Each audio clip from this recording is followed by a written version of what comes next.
The lab lights stay on long after the campus falls asleep. Some swear they've seen plots snap shut the instant a knock hit the door, and others whisper that a very boringly named folder hides the year's most awkward question. What if the thing we're calling 3i Atlas isn't just ice and dust? Easy breathe. No finger pointing here. We're doing what science always does when something sounds like a sax note at 3 a.m. We look closer, calmly. Atlas in the Atacama caught a speck swimming upstream like a cosmic salmon. The first numbers raised more than a few eyebrows, and then the phone started ringing. From Cambridge. That's where the story gets its flavor. On one side, the prudence of data. On the other, the thrill of a hypothesis. No, it's not a conspiracy. It's the old game of what if, played with the serenity of someone settling into sleep who, just before closing their eyes, lets the mind wander through antennas, comets, and the kind of academic secrets that are probably just scientific shyness. And if someone asks tomorrow, you can always say this was simply a bedtime documentary.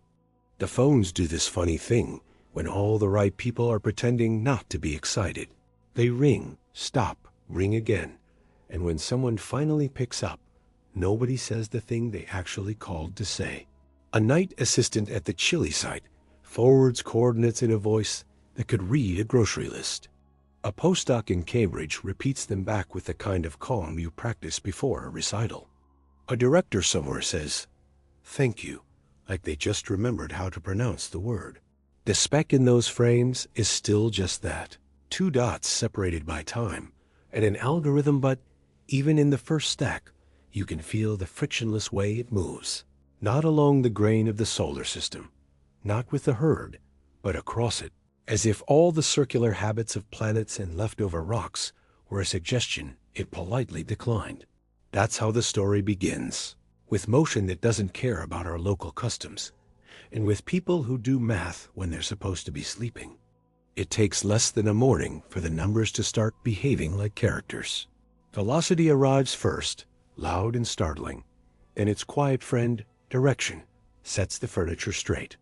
36 miles per second isn't a modest pace, it's a resume. In the language of orbits, speed is motive and means at once, and this one brings both to the audition. You can lay out the classics on a whiteboard if it helps.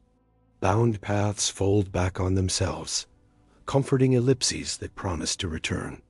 Unbound paths keep going. The parameter that decides which family an object belongs to has the lyrical name eccentricity, and the moment it clears one, you're no longer tracing a loop. You're holding a line that leaves. 6 point something is not a close vote. Even the most cautious analyst gets to say the impolite word in their head. Interstellar. It's worth lingering on how the recognition spreads, because that's half the plot. Telescopes that spend their lives choreographing the sky by habit and rule realize a new dancer has slipped onto the stage. Survey time is reallocated with the patient urgency of a chess problem. The same patch of black gets revised into a priority for a dozen instruments at once. Someone in Hawaii perks up. Someone in the Canary Islands does too. A graduate student in Arizona posts a picture on a Slack channel, deletes it, then reposts it with a caption that sounds like a sigh. The mood in the community goes from probably interesting to get a coffee. This is going to be one of those weeks, with the exact speed you'd expect when a messenger from elsewhere lights up the scoreboard.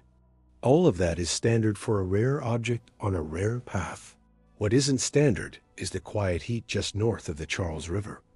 The calls from Cambridge aren't gossip. They're tact. The questions come dressed in manners, but they point to the same cliff edge. Does the brightness evolution match a coma driven by solar heating? Or does it look too organized for frozen chaos? Does the tail behave like dust responding to radiation pressure? Or does it grow a geometry you could teach to a first-year engineer? Has anyone tried a deep listen at the usual frequencies? Not because we expect a reply, but because every once in a while, the universe likes to put a punchline next to the punchline. On the surface, these are ordinary queries from conscientious colleagues. Underneath, they hum. If you want the clean version, the official one, it's a story about prudence, and it reads well. The object is big enough to survive the journey and lively enough to reward our attention. The early light curve hints at rotation, the sort of spin that makes sense if you're a lopsided snowball waking up in a bright room. Spectra line up where spectra should line up. Water announces itself. Carbon monoxide comes along to keep things interesting. Organic signatures try to hide and fail. No one with a committee badge will call this anything but a cometary visitor with unusual verve, and that's fine. The universe has a big catalog. There's bound to be a flashy cousin who only shows up to holidays every few million years. But the unofficial version keeps peeking out, the way a thought keeps returning when you're trying to sleep. It's in the teardrop shape Hubble chisels out of the fuzz, too crisp for comfort. It's in the way jets seem to repeat with a rhythm that feels a shade too clean, as if the kitchen timer for outgassing has a slightly smug setting. It's in the way the entire structure seems to react to the sun with something like poise, not as a victim of heat, but as a partner to it.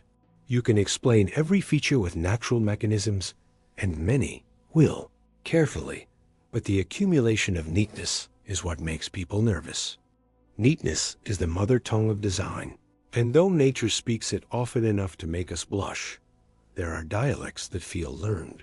If you line the three famous visitors on an imaginary shelf Oumuamua, like a splinter that forgot how to reflect light, Borisov the dutiful comet that did its duty, and this newcomer, vivid as a neon signature, they look like a progression of questions.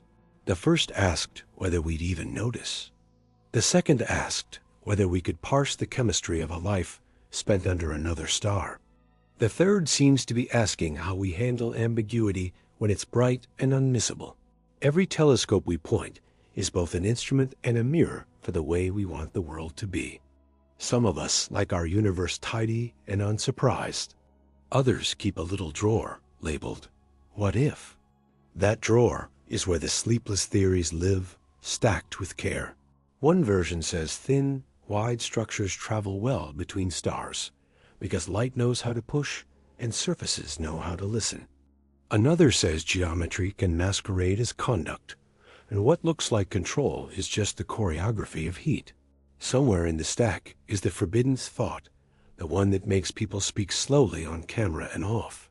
If you wanted to be found by civilizations like ours, you'd keep an eye on the frequencies we have tattooed on our textbooks, and you'd make sure your emissaries could survive long trips without losing the plot. You'd also, if you were tasteful, let the physics do most of the talking. Taste is the one constant in every advanced technology rumor. It shows up as restraint at exactly the moments when spectacle would be easier. Meanwhile, on the ground, the practical world keeps score the only way it knows how. Observation windows march across calendars like polite invaders. Proposal writers discover new shades of urgent. An old radio dish yawns into life and points where it hasn't in years. Somewhere, a systems engineer is asked to make a thing that wasn't budgeted for until 2028, and they say they'll try, because how often do you get to help paint a portrait of an alien snowball, even if it stubbornly insists on just being a snowball? In classrooms, office hours get hijacked by students asking if it's ridiculous to want to work on comets right now. The correct answer, which everyone gives, is that ridiculousness is the oldest door into a good career. And yes, back in Cambridge, the lights burn longer than they need to. That's not suspicious. That's just what you do when the sky sends homework that can't be made up later. The folder names are still boring, because that's how adults cope with wonder. The meetings still have agendas, and the agendas still pretend the ninth item isn't why anyone showed up. The public words stay precise, because precision is a blanket you can wrap around doubt. The private words are warmer. It's not that anyone knows anything they won't say. It's that nobody wants to lean too hard on a leaning hypothesis and watch it topple. If you've spent a life protecting fragile truths from noisy headlines, you don't suddenly audition to be a herald. You sit with your data, You polish your caveats, and you remember that if there's a revolution in a plot, it will survive a careful telling. As the weeks unfold, the object does the decent thing and grows more talkative. Perihelion slides closer. Gas production steps up like a rehearsal, clicking into performance. The tail writes longer sentences in sunlight. The spin period tightens enough for pattern hunters to make calendars and for their patient colleagues to take those calendars away. Through it all, the numbers keep up their double life, perfectly compatible with the comet you'd expect and perfectly flirtatious with the device you'd never dare to declare. It's not a conspiracy. It's the oldest duet in science. One voice saying, "What if?" Another asking, "How would we know?"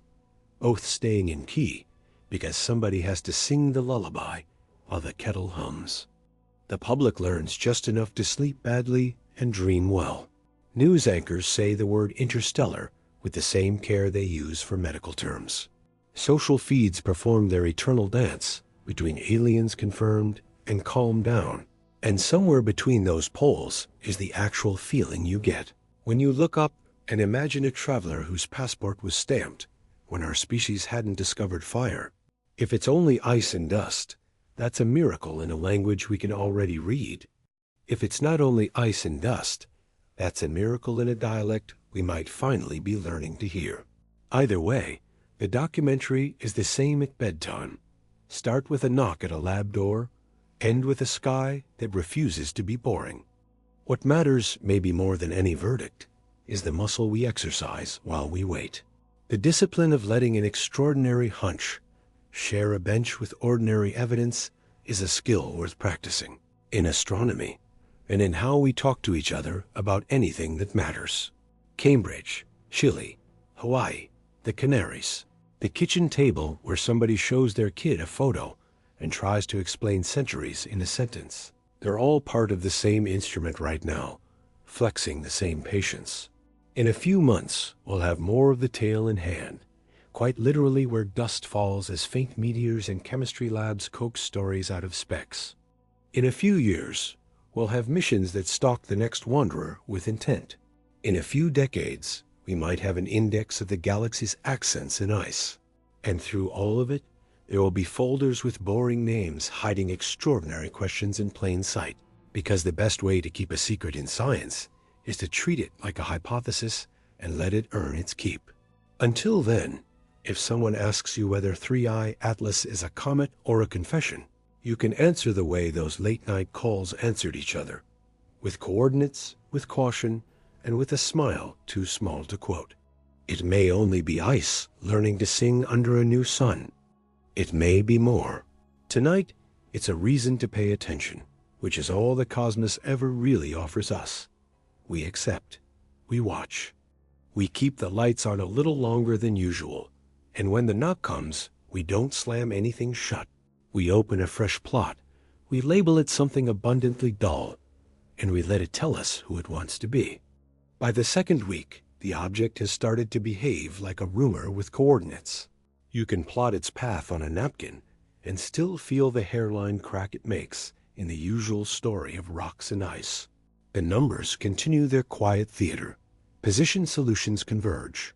Uncertainties shrink like a sweater in hot water, and the fit that would make it just another comet keeps slipping out from under the least squares like a bar of soap. It isn't mischief. It's momentum. A thing moving that fast with that posture against the grain is always going to make dignified. People reach for their coffee twice. Somewhere south of the equator, a night assistant squints at a sequence where the tail seems to pulse in a way that could be nothing or could be a clock with stage fright. North of the equator, a team that prefers their nouns, singular data, evidence. Methodology finds itself speaking in plurals because the evidence is behaving like a crowd. And crowds are famously hard to shepherd without losing a shoe. The calls keep arriving at odd hours, and they all share the same etiquette. Please send the raw frames. Of course we'll share ours. Absolutely no conclusions. Just those little phrases that end with question marks, and a promise to compare calibration files tomorrow. You can tell when the nervousness peaks, because someone proposes a sanity check that feels like superstition. the astronomy version of knocking on wood. Point a radio dish at the hydrogen line, not because we expect anything so embarrassingly theatrical as a beacon, but because when the universe is in a performance mood, it tends to stand on the big, obvious marks. The observing run is granted with the reluctance of a chaperone, and in the control room, they set the gain as if adjusting the volume before an argument. What returns is the sort of almost that makes careers and ulcers in equal measure. A whisper exactly where whispers love to pretend they're significant. A sliver that looks like discipline 1 hour and interference the next. No one writes a press release about a blush, so they file it under later and triple-check the shielding. The orbit solution graduates from shy to confident. The eccentricity isn't flirting with one. It leapt over it in a single bound and didn't look back. You can teach a whole seminar around that threshold, watching undergrads light up as they realize the universe has only 2 moods for paths, the ones that promise a return and the ones that don't. This one is not making any promises. The hyperbolic excess velocity becomes a kind of personality trait, the way we describe it to each other when we're being honest. It's not just fast. It's fast with receipts, fast that keeps being fast, even after the sun has had its say. When you play the tape backward through a model of the local stars and their slow grand ballet, the line that represents our visitor slides between neighborhoods as if it has a reservation. Meanwhile, the images sharpen from, "Is that fuzz?" to, "That's a structure," and structure is where polite arguments begin. Hubble sends down a frame that looks like a teardrop carved by a very focused wind. The jets aren't random. No, of course they're random, but they make a shape that would happily sit in a first-year fluid dynamics problem set. The rotation period refuses to be coy. There's a cadence you can hum, and once you start, you can't stop hearing it. This is where the temptation grows teeth. Call it an exhale at just the wrong interval, and you'll have a week of emails explaining the thermal inertia of layered subsurface ices. Call it attitude control, and you'll have a month of emails asking you to remember that poetry is not a laboratory technique. Somewhere in the middle is the explanation that lets everyone keep their friends. Porous crust, patchy volatiles, solar heating turned into geometry by a combination of luck and topography. That version is tidy enough to teach and untidy enough to be true, which is to say, it's perfect unless it isn't. The Cambridge angle develops slowly and then all at once. It's less cloak and dagger than cardigan and calendar. There are colloquia with titles that say nothing while implying everything. And the Q&A sessions sound like fencing bouts conducted with silk scarves. No one is hiding anything. They're hiding from saying something prematurely, which is different and in its own way, more admirable and more maddening. Every draft of every memo contains the sacred sentence, "Extraordinary claims require extraordinary evidence." The sentence is accurate, antiseptic, and absolutely the point. There's also the unsacred sentence nobody writes down. We can hear the shape of the backlash if we're wrong. That one lives in the pauses. On the practical side, the observing lists turn into travel itineraries. The object will be best from the south, then from the north, then from space, then from a mountaintop with seeing so clean it feels like a sharpened knife. Coordinators who have spent their careers smoothing egos suddenly become air traffic controllers for a sky that insists on being dramatic. Each window is a ceremony.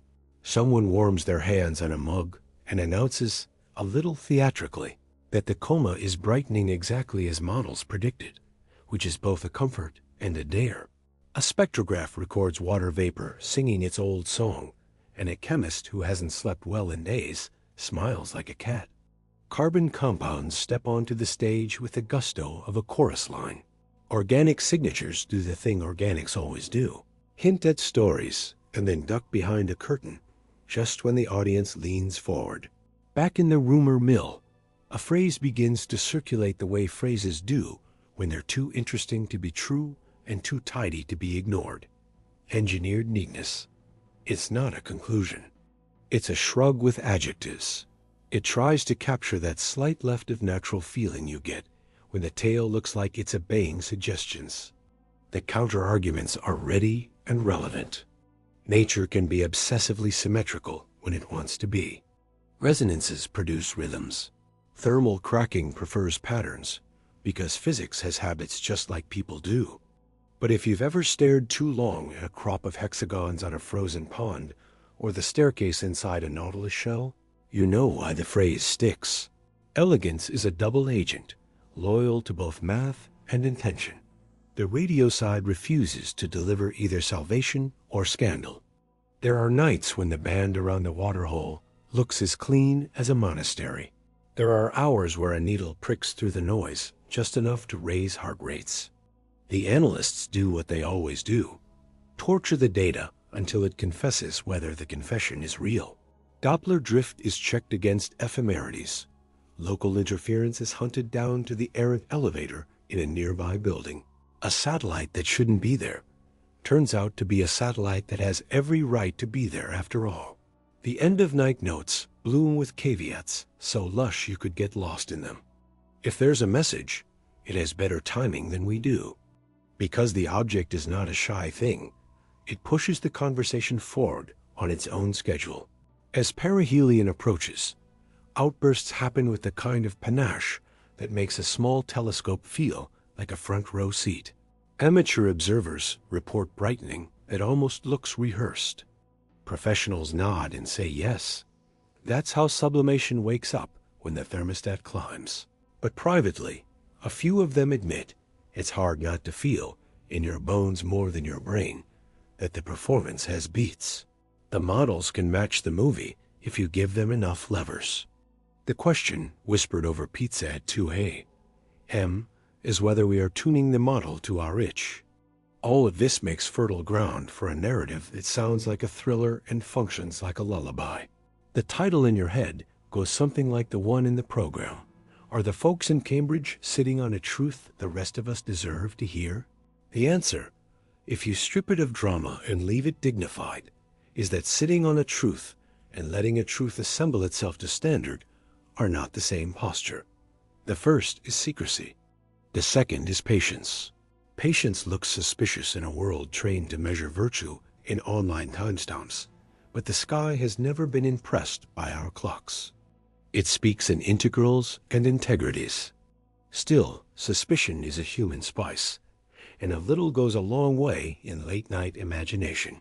You can picture the faculty lounge where someone says, "Let's not feed the parts of the internet that sharpen Occam's razor into a gossip tool." You can picture the grad student who wants to say aliens just once in a meeting to get it out of the room, like a ritual. You can picture the spreadsheet where they keep track of who is analyzing what, the one with columns so soberly labeled, you'd never guess it contains the closest thing we have to a Rosetta Stone for the outer neighborhoods of the galaxy. And you can picture a senior scientist gently reminding everyone that the only way to lose the plot is to make it shorter than it needs to be.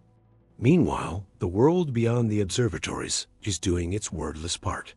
A child points at the streak of a meteor and learns that sometimes the dust in our atmosphere is older than continents.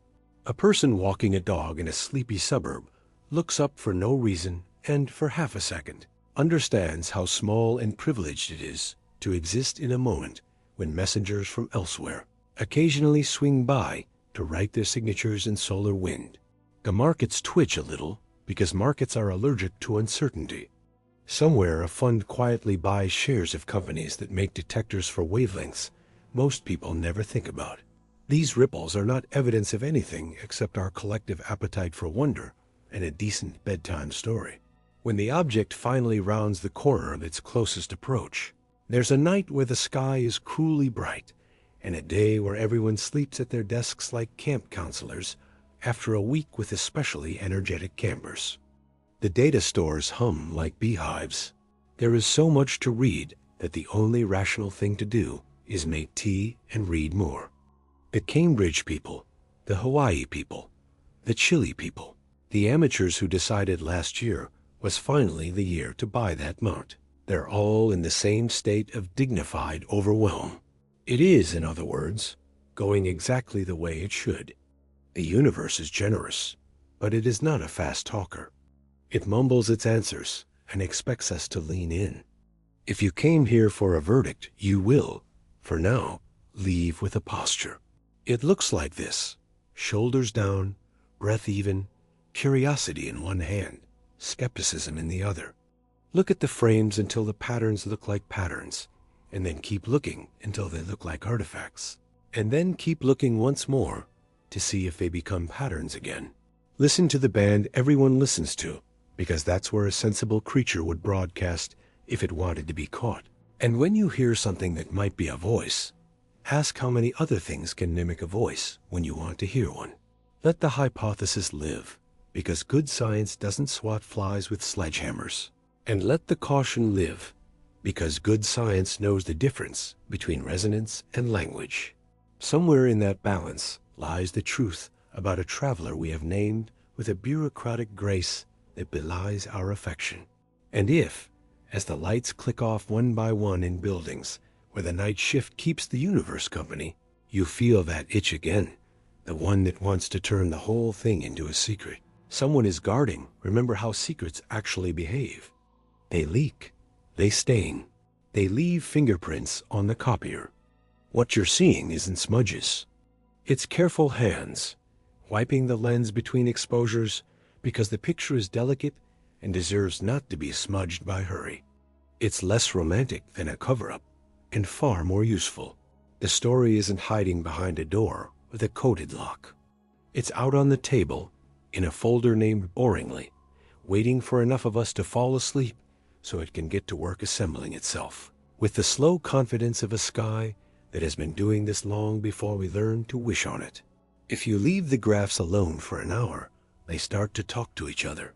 That's how it feels when the photometry and the spectroscopy finally meet in the middle and decide to behave like old friends instead of colleagues sharing an elevator. The brightness curve, which had been doing its impression of a polite wave, settles into a rhythm you can almost set a metronome to.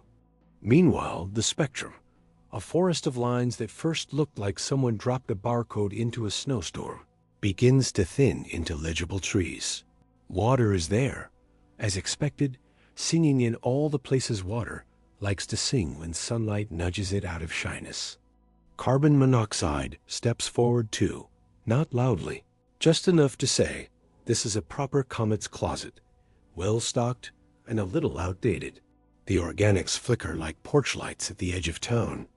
None of it is scandalous. All of it is useful. You could stop there, stamp it with the word natural, and sleep soundly.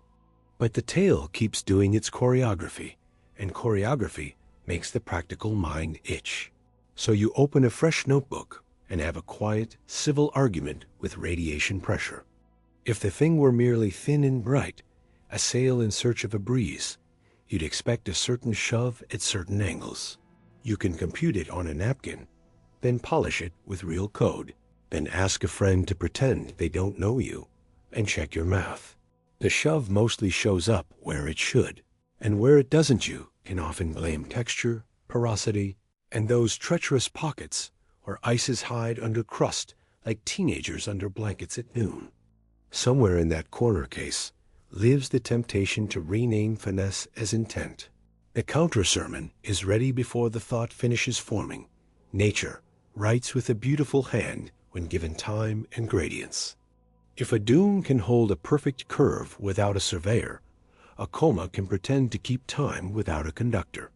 Harvard, meanwhile, is just being Harvard. The thing people mistake for secrecy is really just overdeveloped muscle memory for not embarrassing themselves on the record. Drafts accumulate like fallen leaves. Comments breed in the margins.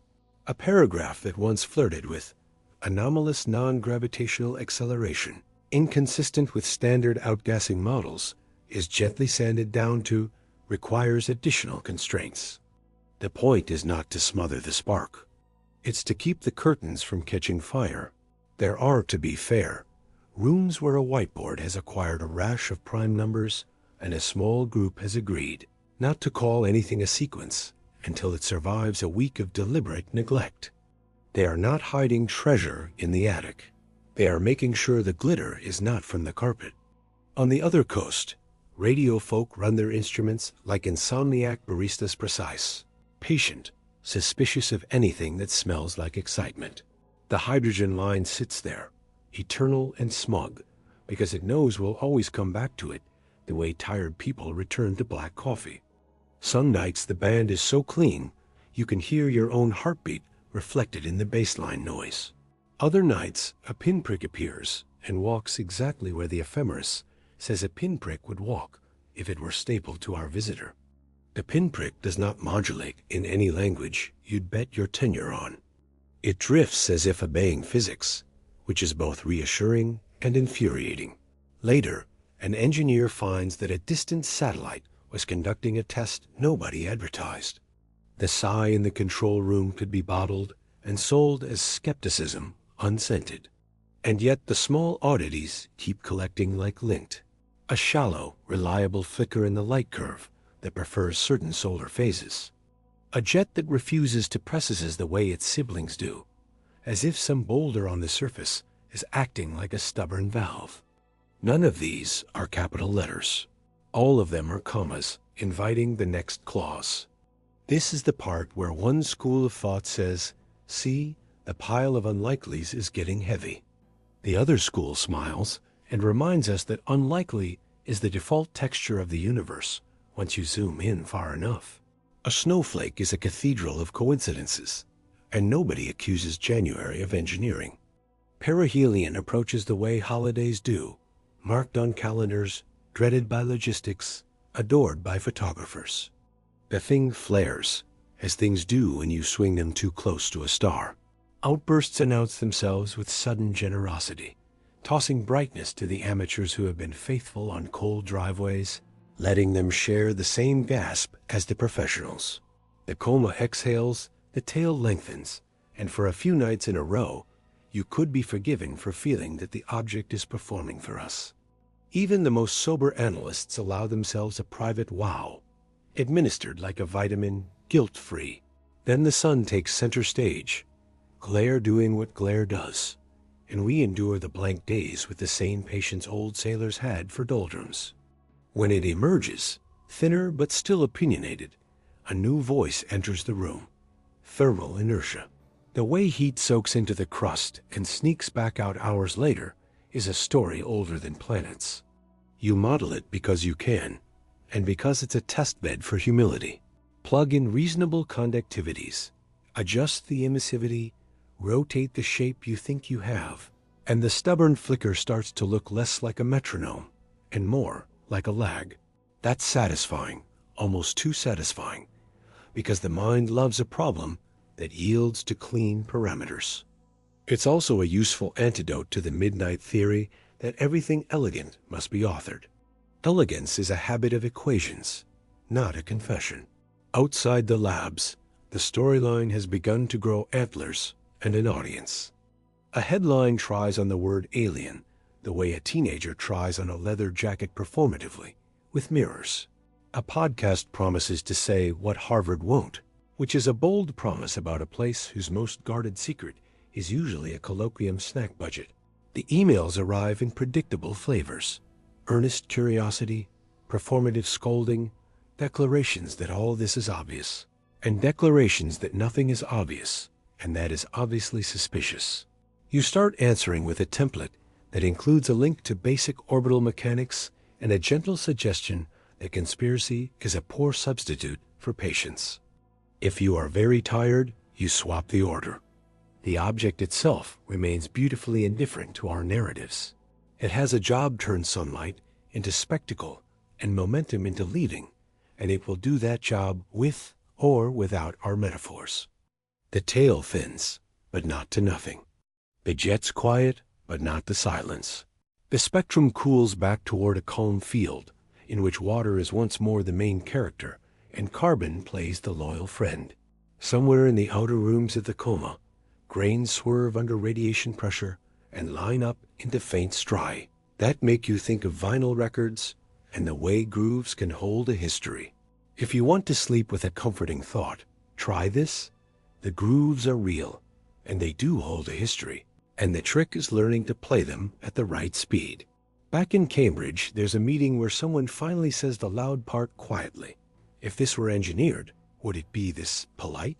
Would it choose a trajectory that flatters our instruments? A chemistry that flatters our models? A behavior that flatters our sense that the universe likes to nudge rather than shove?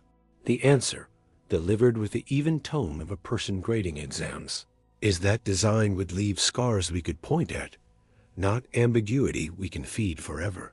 The murmured counter is that the best design leaves almost nothing. And now everyone is smiling because the conversation has wandered into philosophy, which means it is officially time to adjourn and get sandwiches. What does not adjourn is the slow work. Someone at a Midwestern observatory sets up a long baseline, campaign to test whether the rotation rate is drifting with insulation in a way that would betray interior structure. Someone else persuades a colleague with an infrared telescope to spend 2 precious nights hunting for that faint thermal plateau that would scream metamaterial in a universe that does not scream. The nights are clear. The data are exquisite. The results, when they arrive, are exactly and infuriatingly within the envelope where both camps can nod and claim modest satisfaction. If you are hoping for a trumpet, you get a flute. But the melody is on key. Along the way, a few soft truths settle in like cats on warm laundry.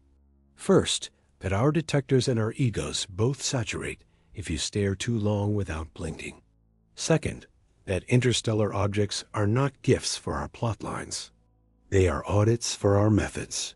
Third, that whatever you think Harvard is doing behind closed doors, the real secret is that most of the magic happens between the last draft you see and the first draft you don't, where adjectives are demoted and equations are allowed to speak for themselves. It's less sexy than a hidden chamber and more durable than a headline. So you end the day the way good days end in this line of work, with a small set of answers that fit in the palm of your hand and a larger set of questions that fit only if you remember your hands are part of a larger body, and that body stands under a sky that is, on any clear night, generous without explanation. We will keep pointing the dishes at the quiet band, not because we expect a greeting card, but because if there is a place to leave a note in the library of space, that shelf is labeled in hydrogen. We will keep worrying the curve until it either gives up a rare mechanism or settles into the satisfying boredom of a textbook example. We will keep nodding to the rumor in the hallway about the hidden folder with the awkward question, because the rumor is just our way of saying the story still has room to grow. And when people ask, as they always do when the orchestra has packed up and the ushers are sweeping the aisles, whether anyone is hiding anything, you can offer them the most restful answer there is, only in the sense that bakers hide dough in ovens. What looks like secrecy is mostly heat and time doing what heat and time do to transform something sticky and uncertain into something you can slice and share. It smells better than a conspiracy and tastes better than certainty. Give it the night. The lab lights will be on. The plots will snap shut when startled, then open again when the room is quiet. The work will continue exactly the way the object continues, not with drama, but with direction. And if a door closes softly at Harvard, it's probably to keep the hallway noise from creeping into the spectra. Sleep on that, and let the sky take the long shift. By the time the coffee goes cold, the room has agreed on exactly one thing. If you want to keep your head clear, you have to get ahead of your own imagination. That's why somebody proposes a drill that has saved many reputations and ruined a few pet theories. Salt the data with ghosts and see who tries to shake hands. It's not a trick. It's a health check for the collective pulse. A junior postdoc generates a synthetic blip crafted to look almost, but not quite, like the kind of narrowband wink that would make headlines.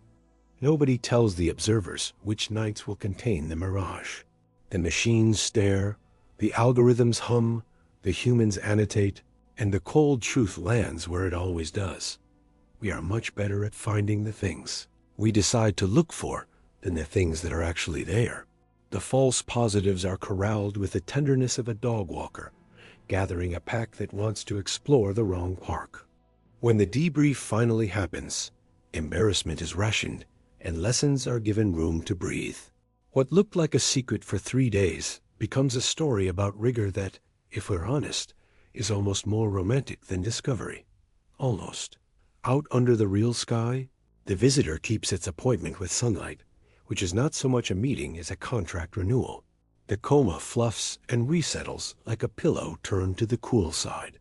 The jets spell their illegible cursive, sometimes bold, sometimes faint, the way a pen scratches more confidently after a pause.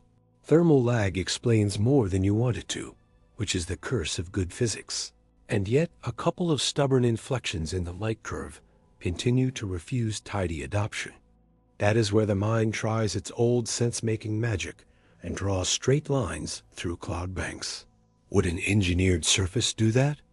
Asks the voice that likes a clean narrative arc. A porous crust with anisotropic grain would do that, answers the voice that knows too many rocks. Both voices are welcome as long as they take turns and apologize when they step on each other. The part outsiders call secrecy is just pacing. You lay out the steps like a dance teacher. Pre-register the analysis so you can't move the goalposts while the ball is already in the air. Split the team so one half writes the pipeline and the other half tries to break it. Timestamp your ephemerides. Put the raw frames where a future version of you will thank you for being tidy. And decide in advance how surprised you're allowed to be by a given result. It looks fussy because it is. The alternative is performative spontaneity, which is a lot of things, but rarely science. Somewhere in a windowless seminar room, someone pins up a printout of the Rio scale and circles the low numbers like talismans against runaway fantasies.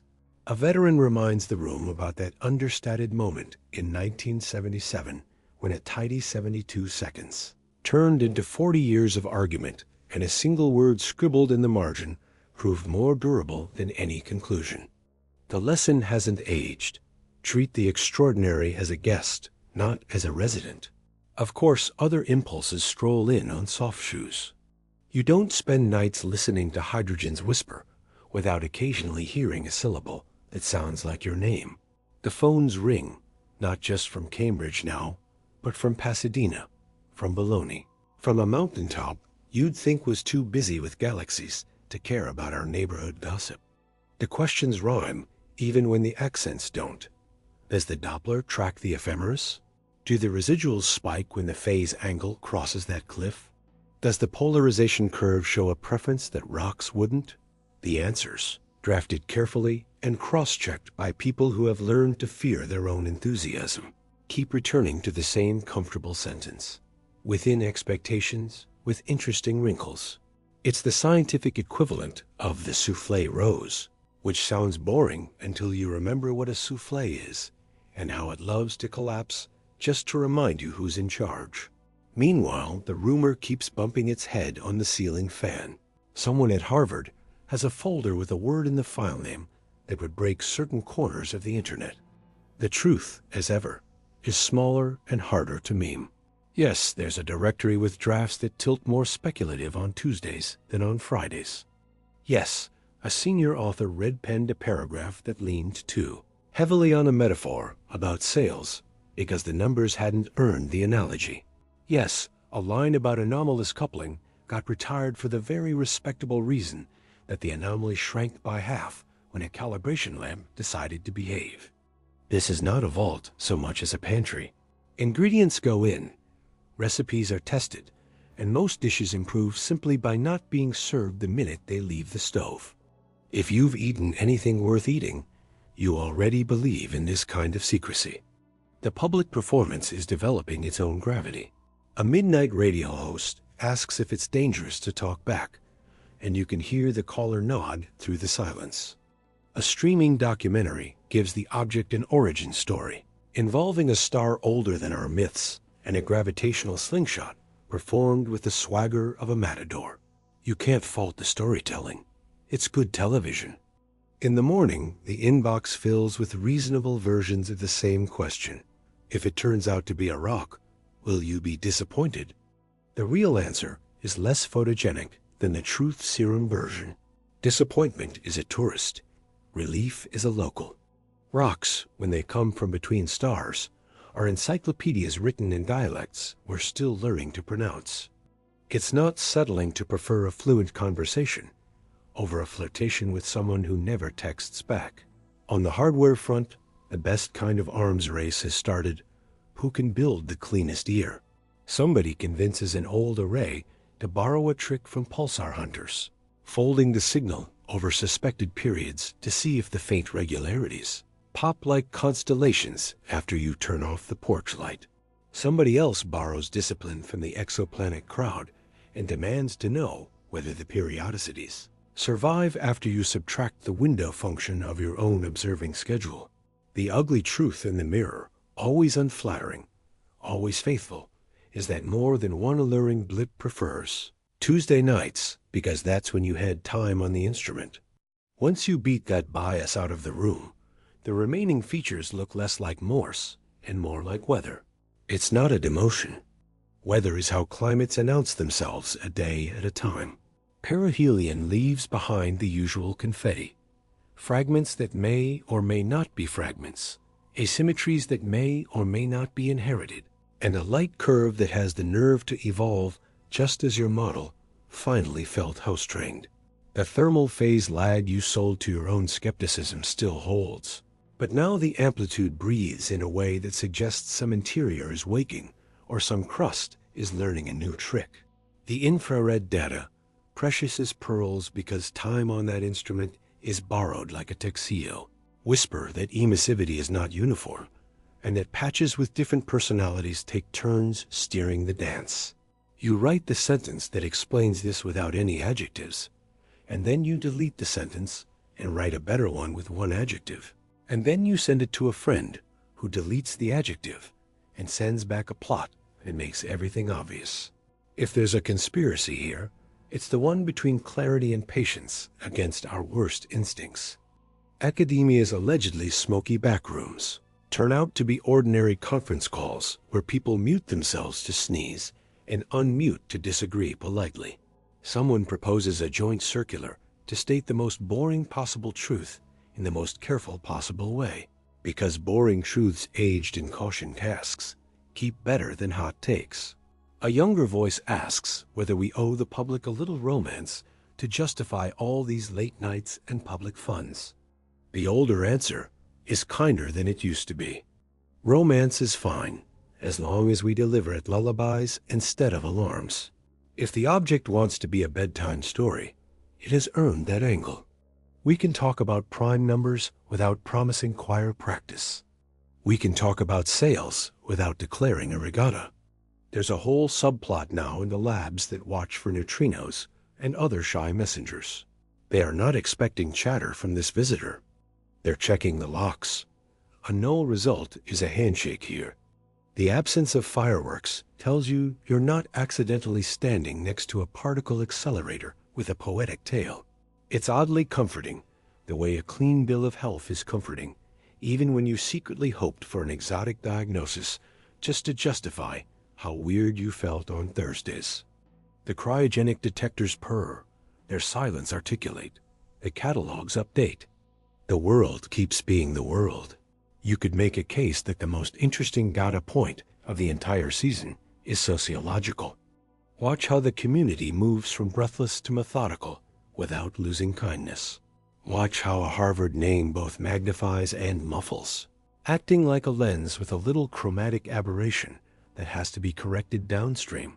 Watch how the folks who joke like pirates on Slack write like librarians in the journal, tucking away every flourish until only the necessary remains. It looks like repression from the street. From inside, it feels like fidelity to an agreement forged long before any of us were hired. Astonishment first, announcements later. By now the object is making for the door with that apologetic look guests wear when they've stayed longer than they meant to. The tail phrase, the coma fades. The orbit, always the sober one, reminds everyone that this was never going to be a long engagement.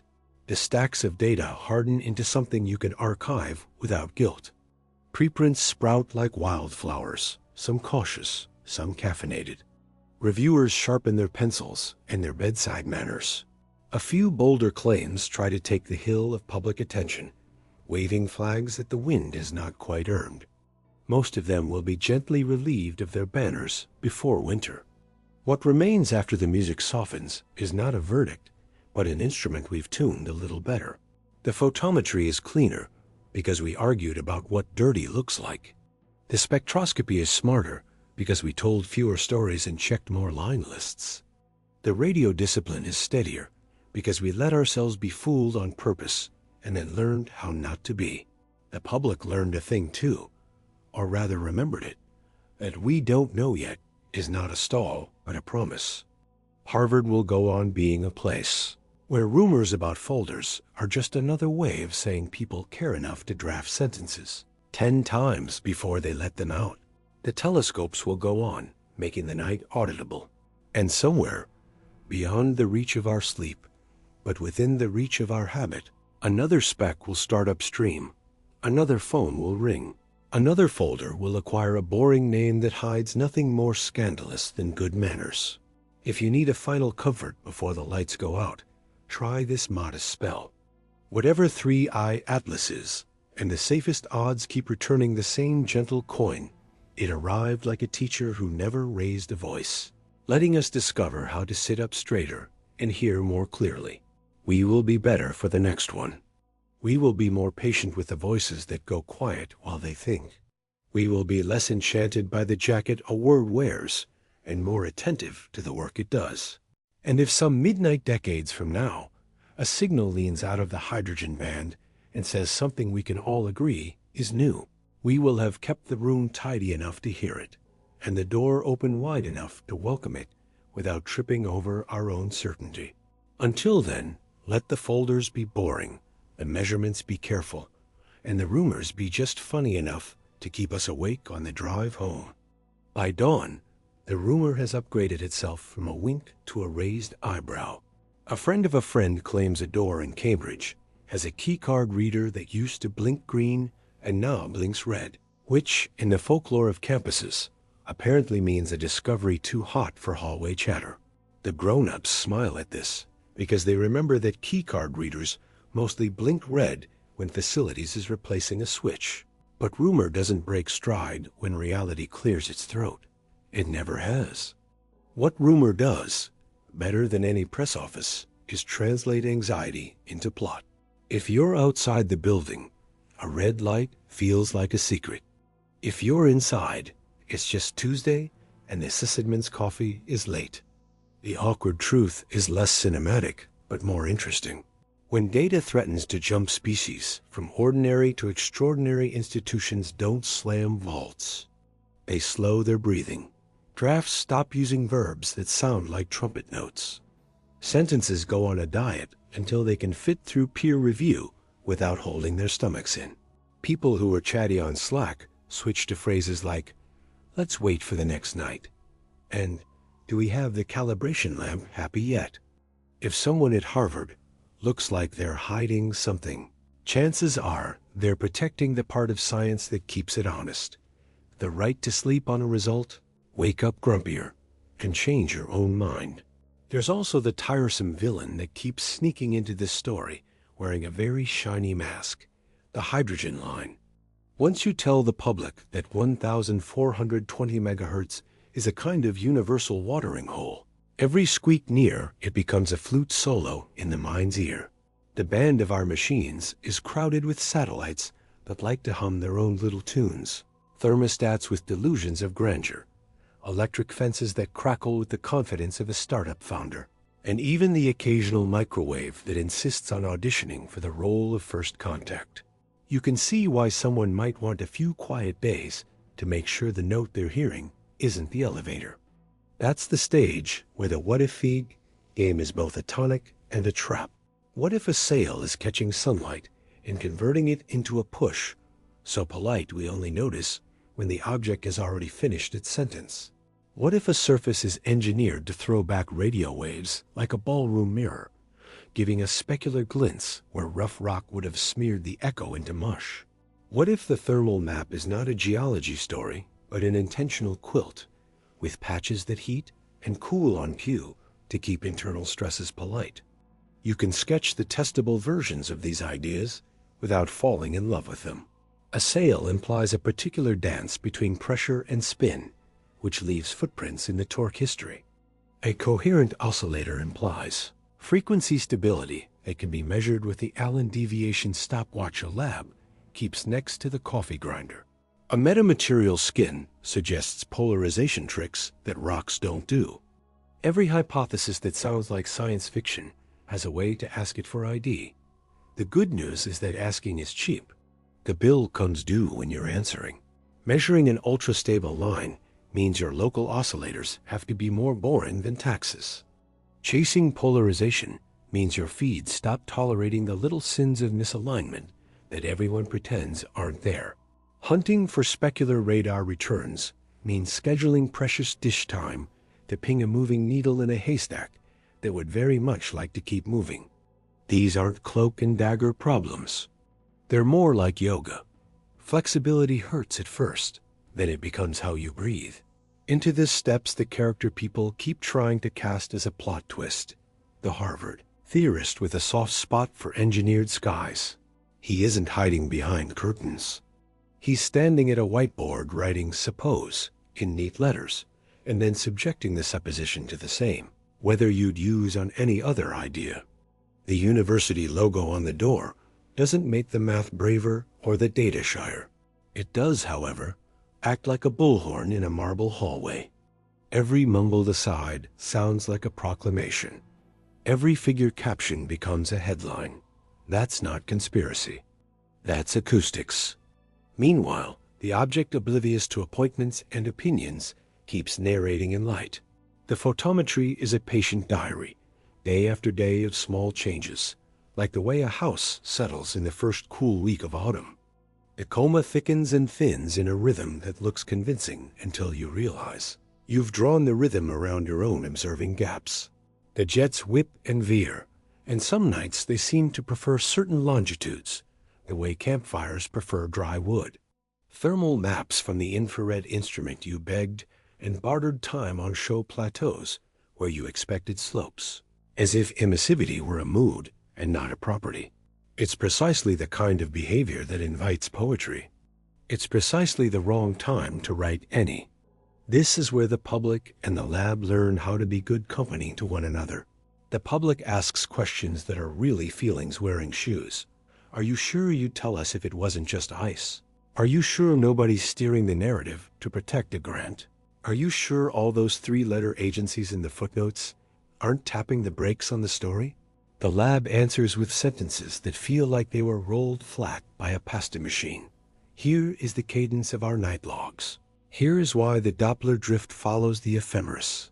Here is how we punish our own pipelines with fake ghosts, so that real ones have to work harder to get our attention. It's not sexy, which is fine, because sexy rarely helps anyone fall asleep. These are bedtime numbers. They tuck you in. Outside of the professional stage, 1,000 small antennas bloom. A community college installs a hydrogen line feed on the roof and discovers that radio. Astronomy smells like warm metal and patience. A retiree in Nebraska builds a spectrometer out of a software-defined radio, a surplus down converter, and a dish that used to be a flirtation with satellite TV, then starts posting nightly waterfalls that shame some professional archives simply by existing. A high school physics club organizes quiet hours, where the football field goes dark so the nerds can map the galaxy's whisper without the stadium lights hissing in the background. This is the part no rumor ever accounts for. Secrets are allergic to crowds. If there's a real signal hiding behind our visitor's coat, it won't stay private long in a world where kitchen tables make decent control rooms. Of course, there are the nights that tempt even the temperate. You think you see a comb in the spectrum, little teeth spaced just so, a harmonic series that would make engineers sit up straighter. It's late, which means you're vulnerable, and the plot in your head starts writing itself without supervision. Then the responsible voice does its one noble trick.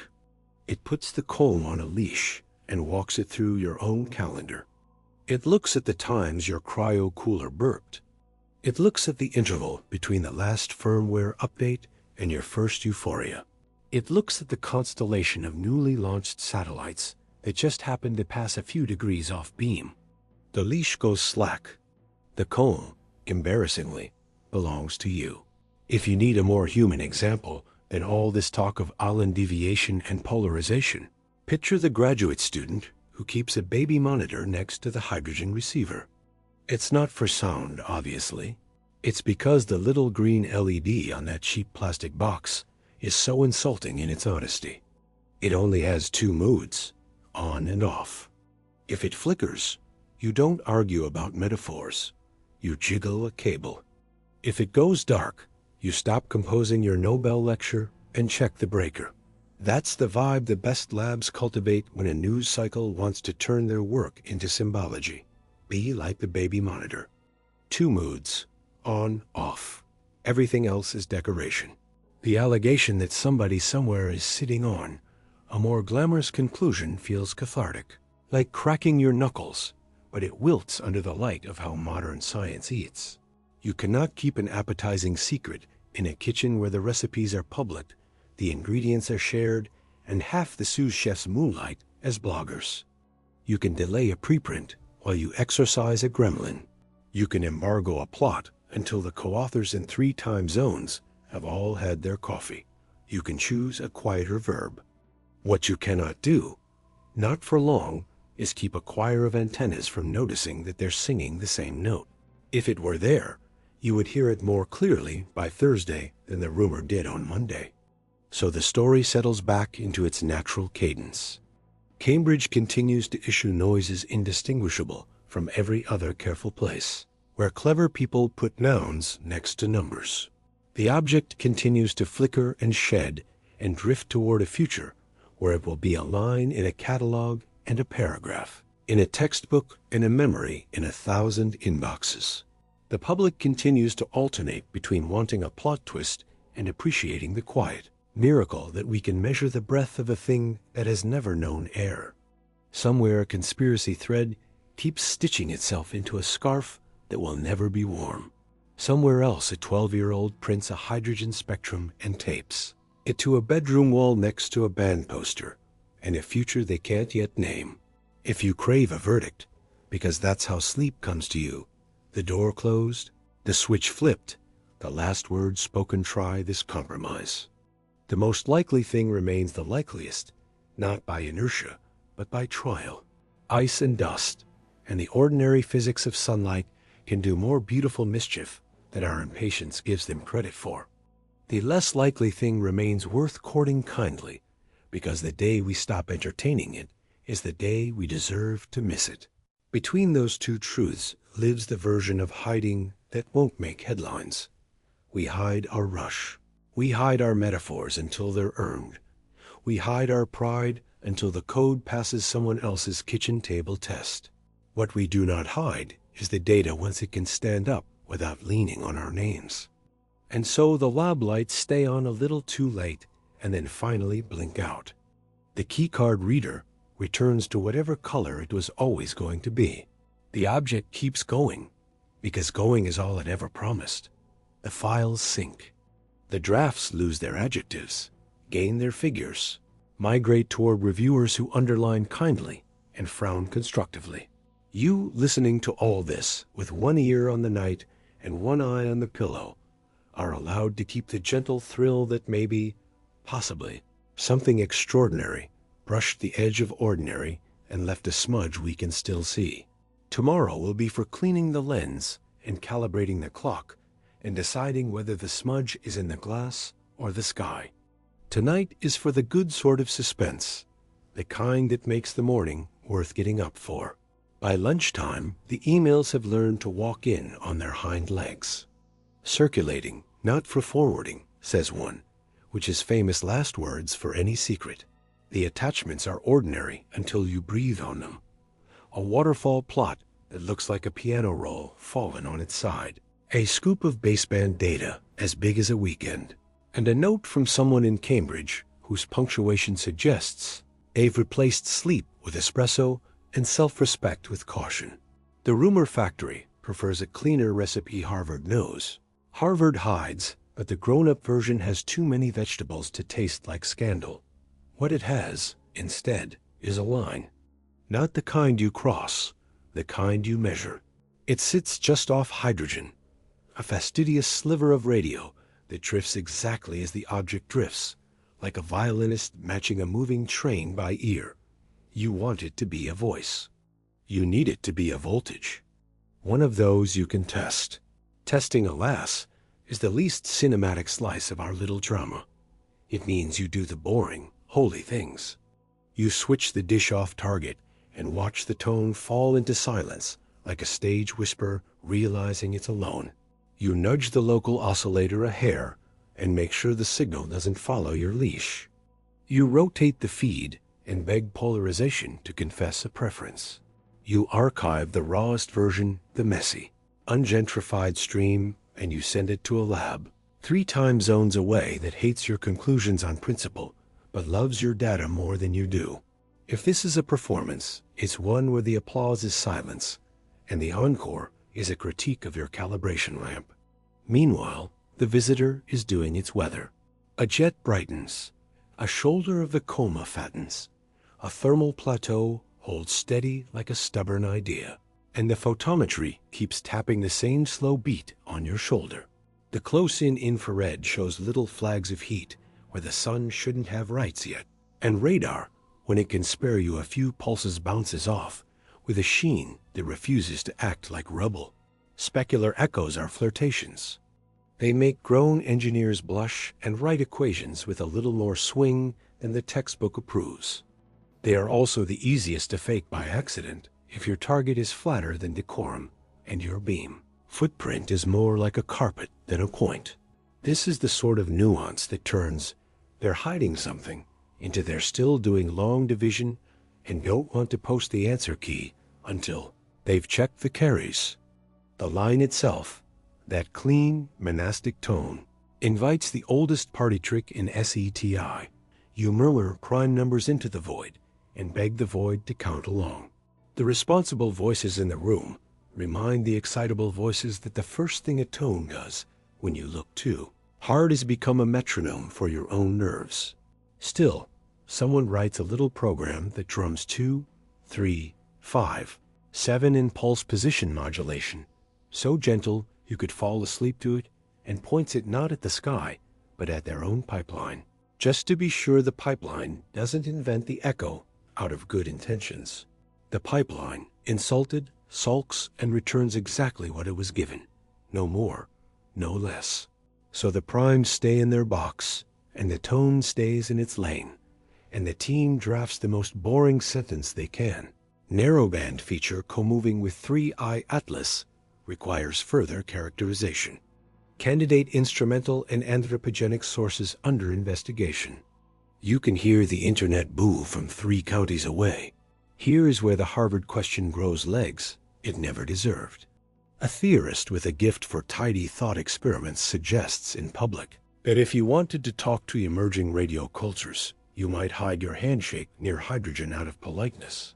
The next day, a press officer somewhere adds a verb with too much perfume, and suddenly the question mark falls off the end of the sentence and cracks on the floor.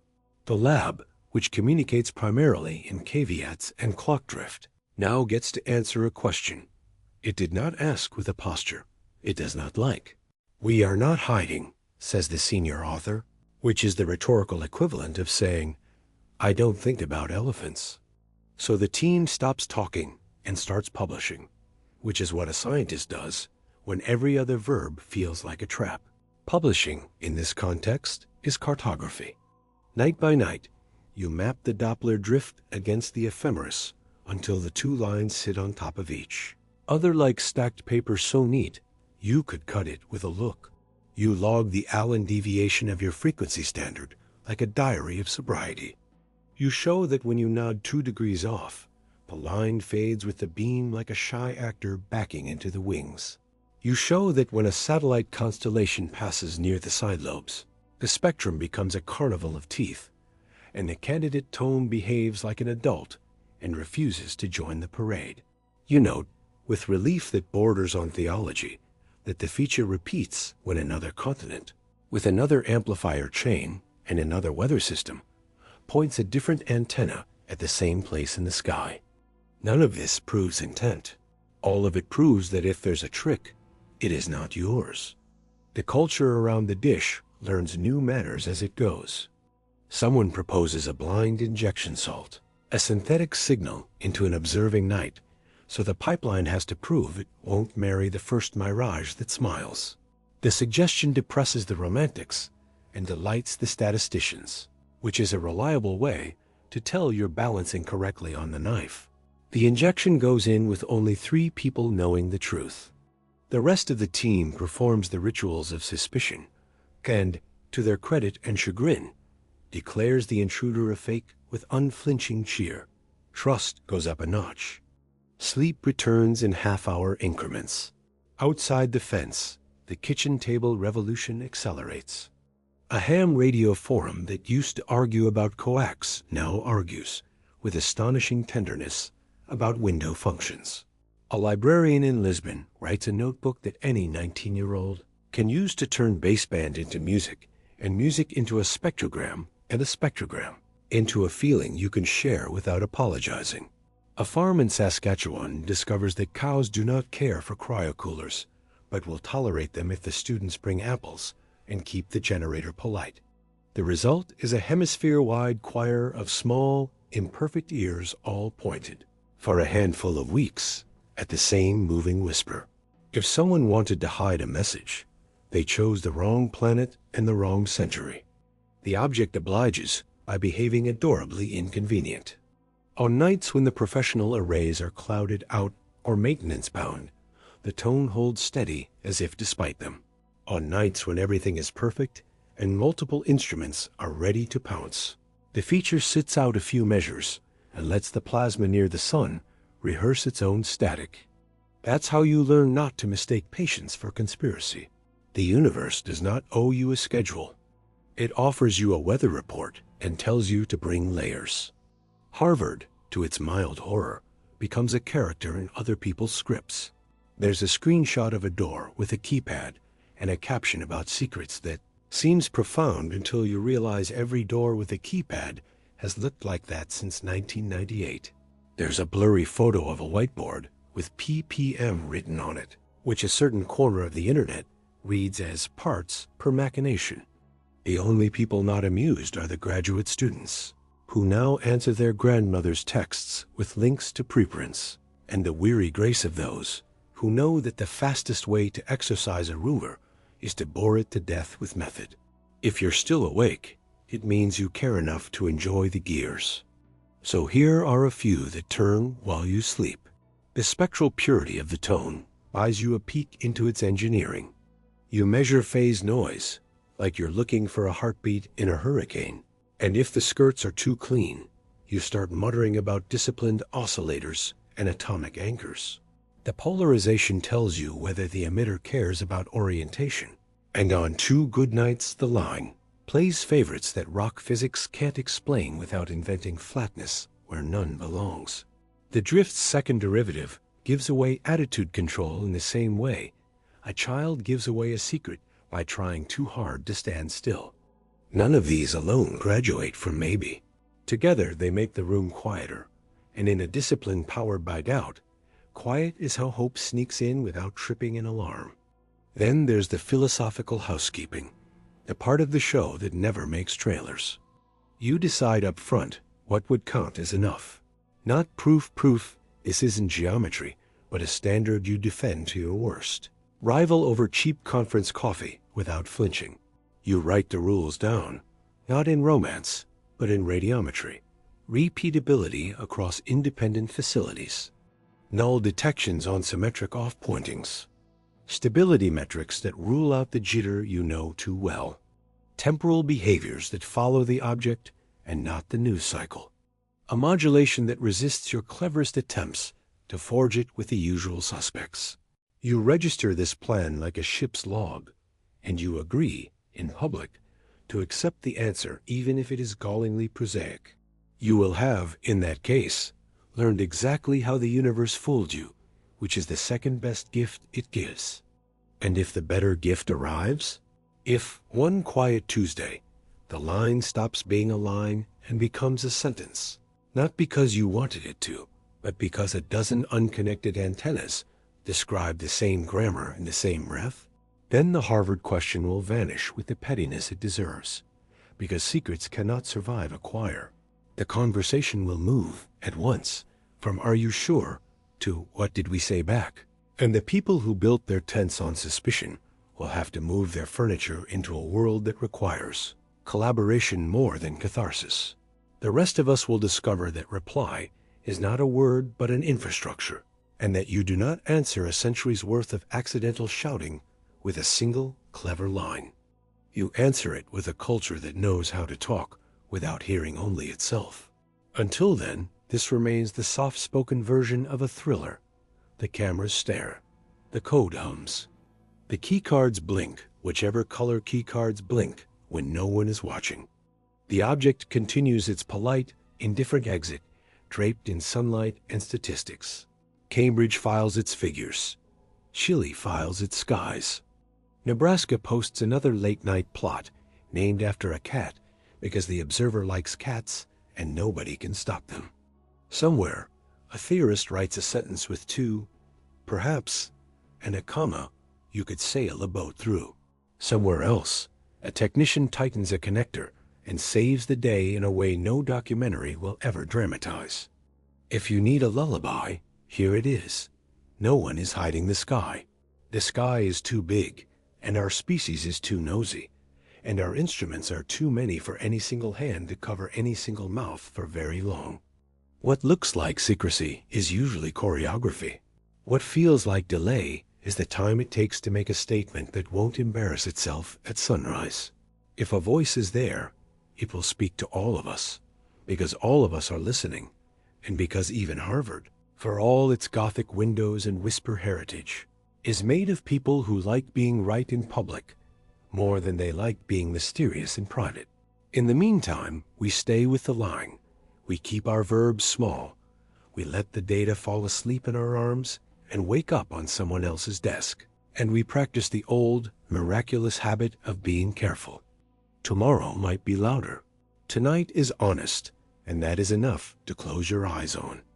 Afternoon turns amber, and the building's glass begins to act like a soft aquarium wall for people who have forgotten how to leave.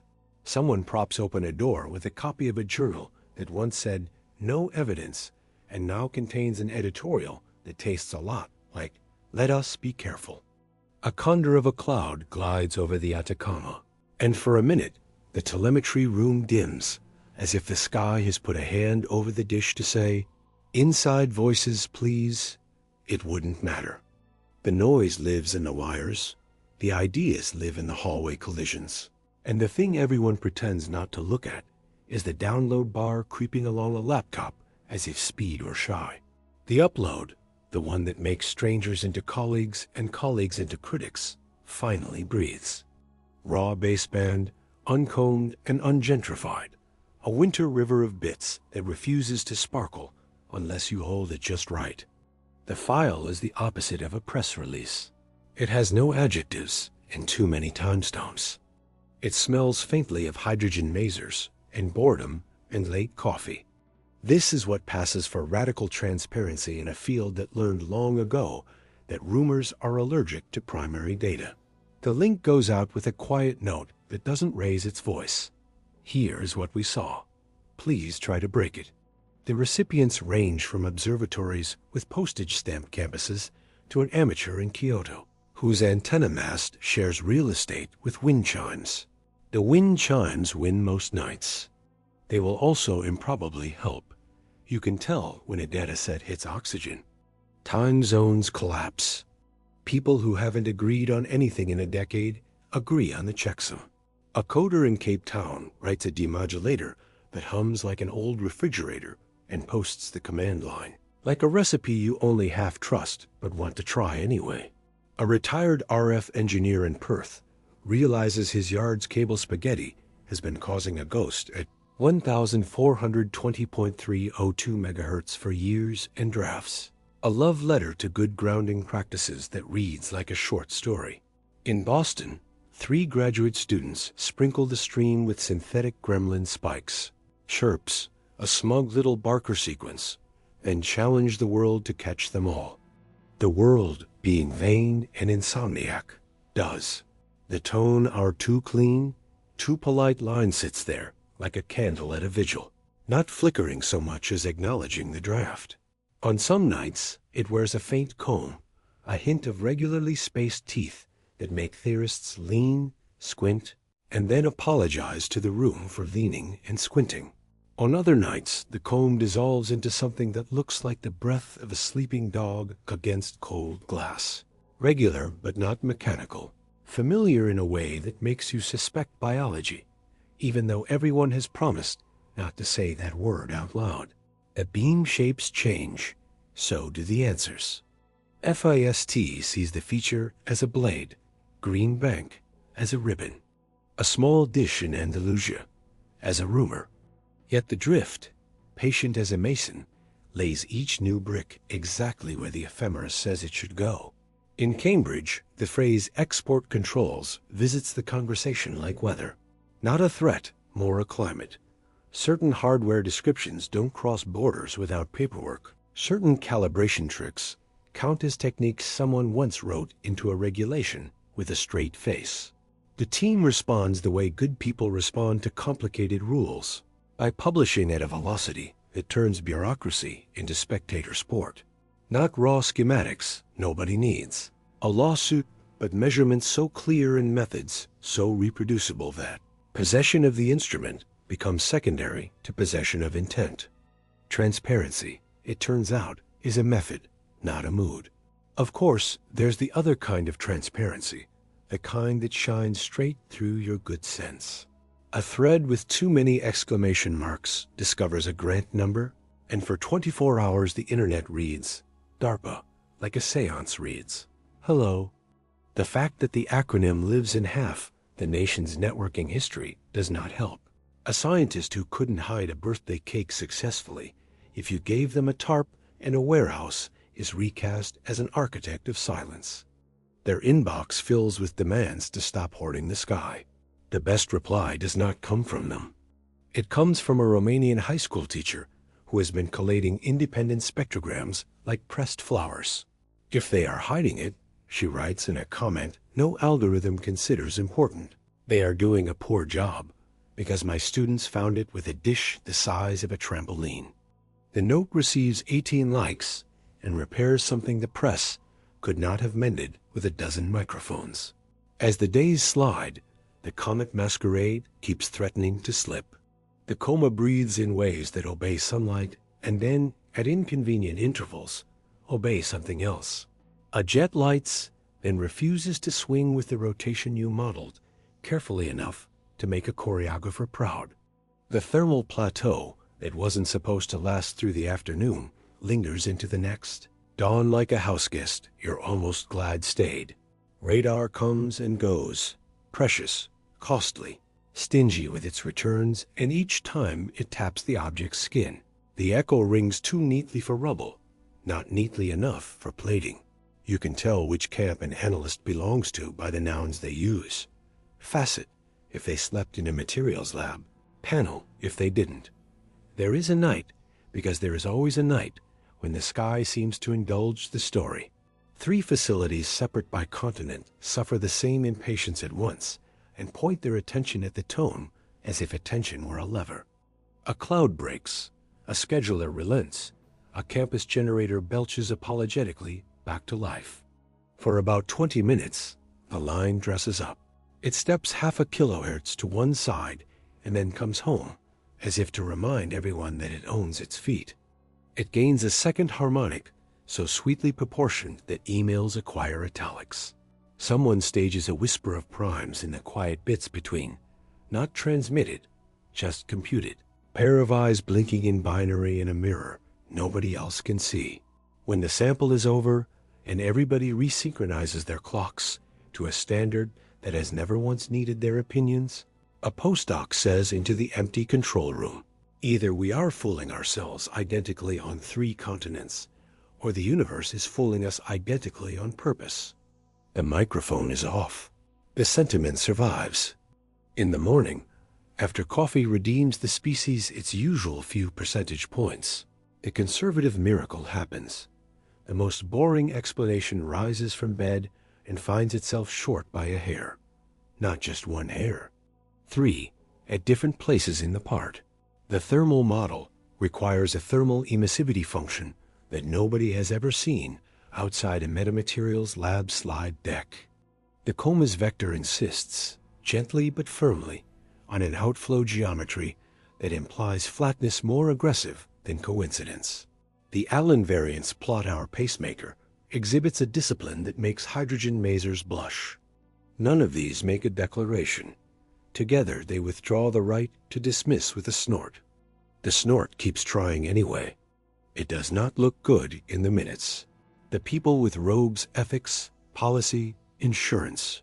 The other priesthoods request briefings that do not use the word alien and do not insult their intelligence by using a euphemism everyone can see through. The researchers, who could build a sculpted mezzanine of hedges from a single tentative verb, arrive with slides that contain more axes than claims. The conversation turns from ontology. What is it to civics? What do we owe each other while we decide? Frequency protection comes up, and for once it isn't about fighting phone companies. It is about not drowning a whisper with our own astonishment. A quiet zone expands by mutual consent. A municipality declines to light a new telecom tower for a fortnight. A radio observatory gets a fruit basket from people who have never sent a fruit basket in their lives. You'd think the story would want an antagonist with cheekbones. Instead, it offers bureaucracy dressed in good intentions. A university council, whose job is to imagine the lawsuit that has not yet been filed and prevent its ghost from buying a suit, asks whether sharing too much raw RF could teach a bad actor to spoof. The team does the grown-up thing and invents a middle path, delayed releases that are annoying but fair, and volunteer mirrors operated by people no one could credibly accuse of collusion because they refuse to collude on pizza orders. The rumor that Harvard is sitting on it begins to encounter the pesky fact that a dozen non-Harvard copies keep arriving at the internet's doorstep like well-labeled parcels. Somewhere higher, the air gets thin with ambition. A space agency, sniffing the scent of a story, proposes a beaming etiquette. If at any point evidence crosses a threshold everyone has seen in writing, then messages will be standardized, hello will be spoken in math, and no one will improvise a love letter to the galaxy on their personal ham rig. The draft reads like etiquette at a very old dinner party, where wine glasses are measured in megawatts. It is also deeply, comfortingly dull. Dull is how you keep the adventurous from stepping on the careful. Dull is a lullaby with footnotes. The object itself seems pleased to ignore all of this. It continues its nonchalant geometry through a solar system that has made of it a mirror. On 2 occasions, instruments catch a flash too short for press releases, too well-behaved for fireworks, that lines up suspiciously with the moments we changed our own posture. You can explain the coincidence by stirring the solar wind just so, and several excellent people do with equations like lace. The romance of intentionality is not needed, which is exactly why romance insists on knocking anyway. It is sent to wait politely in the hallway with the other beautiful beggars. Science will call it in if there is a seat. Because bedtime needs a tuck, you get the small domestic scenes that never make headlines, but move the story forward the way heat moves a dream. A kid in Oaxaca holds a homebrew spectrograph up to the speakers and hears the tone as a whistle pitched exactly between 2 notes they learned in school. The teacher writes us a note that for a moment makes the entire Slack channel useless with happiness. An engineer in Ghana remembers a factory motor that sang like this when its controller felt smug, digs through old notebooks, and sends a simulation that reproduces a wiggle we were pretending not to notice. A poet in Kerala, who really should not have had our baseband, but somehow did, writes a piece called Line that contains the sentence, "If the sky is a face, this is the part where it raises one eyebrow." And 3 of the least sentimental empiricists you will ever meet admit privately that they saved it to their desktop. Even the skeptic choir learns a new harmony. The best of them never wanted to be right. They wanted to improve the question. They build null tests that gleam like surgical tools. They unearth a misbehaving clock in a mid-latitude station and fix it with the kind of grace that comes from knowing the public prefers villains and being unwilling to audition. When they write, it is not to puncture but to sand. The object remains. The line remains. The sanding continues. Truth is not fragile. It enjoys the spa day. Night by night, you see a civilization remembering one of its oldest skills. Not fire, not farming, not the complicated choreography of not being terrible to each other on purpose, though that one peeks in now and then, but the trick of attending, of lining up ears across continents and disciplining them to the same beat, of letting the impatient part of the mind, the one that wants to name the baby before the sonogram, go take a nap while the careful part counts. It isn't glamorous. It is a little like knitting. When you stop, you discover a scarf you didn't know you needed. If you want a confession from the people with the keys, they are not hiding anything except their embarrassment at how often they've been wrong before. They remember LGM1 and the lovely humility of renaming it a pulsar. They remember the microwave oven that invented a short burst that impersonated the cosmos and then confessed at noon when someone reheated soup. They remember the instruments that learned to sing their own names into data. They are not afraid of being wrong. They are afraid of letting you down by being confident before the story is ready. It is not secrecy. It is manners, so we tuck in. We leave the recorder running because we always leave the recorder running. The tone keeps its vigil as the object slides toward its appointment with sunlight tighter than comfort. Somewhere a student tiptoes back into a control room to check a log file and finds a fox on the lawn looking through the glass as if to say, "You, too?" The fox leaves, the student leaves, the file persists. The universe, vast and indifferent and very possibly playful, offers us a line. We hum along, softly, without lyrics. Morning will decide whether a melody was hiding in there all along. For now, the candle is enough. Morning arrives with that guilty light that makes office plants look like they're plotting. The building exhales last night's coffee and finds a new problem standing politely at the front desk. Not a scandal, just a stack of forms and a journalist who understands that patience is a crowbar. Public records, they say with the smile of someone who has turned more than one filing cabinet into a novel. Somewhere up the stairwell, a printer begins its slow migration toward sainthood. You can hear the sighs before you see the emails. Requests for emails, for drafts, for minutes, for anything with the word Atlas in it that isn't a book about old maps. It is not an ambush. It is the civic ritual that science has with democracy. Show your work. And if you can't show your work, explain why showing your work would turn the experiment into theater. Harvard, that famously quiet wallflower, deals with attention the way a whale deals with barnacles. It keeps swimming and makes a few new friends, whether it meant to or not. You can tell the mood from the whiteboards. Yesterday's equations have grown margin notes. Today's margin notes have grown small umbrellas of pending approval and redact the email address. The rumor that stubborn weed throws blossoms in every comment section. It says there is a vault, there is a clause, there is a phone call that ends with a new calendar invite titled in plain, lowercase, like a secret that doesn't want to be caught. The truth is sleepier. There are embargoes because journals like big bows on their packages. There are internal reviews because nobody enjoys being corrected in prime time. There are lawyers who materialize whenever a sentence begins with a verb like transmit. And yet the quiet stuff keeps happening louder than any press conference. Fast hums, Green Bank hums, dishes you can tow with the station wagon hum, and the tone keeps its position as if it had hired a good accountant.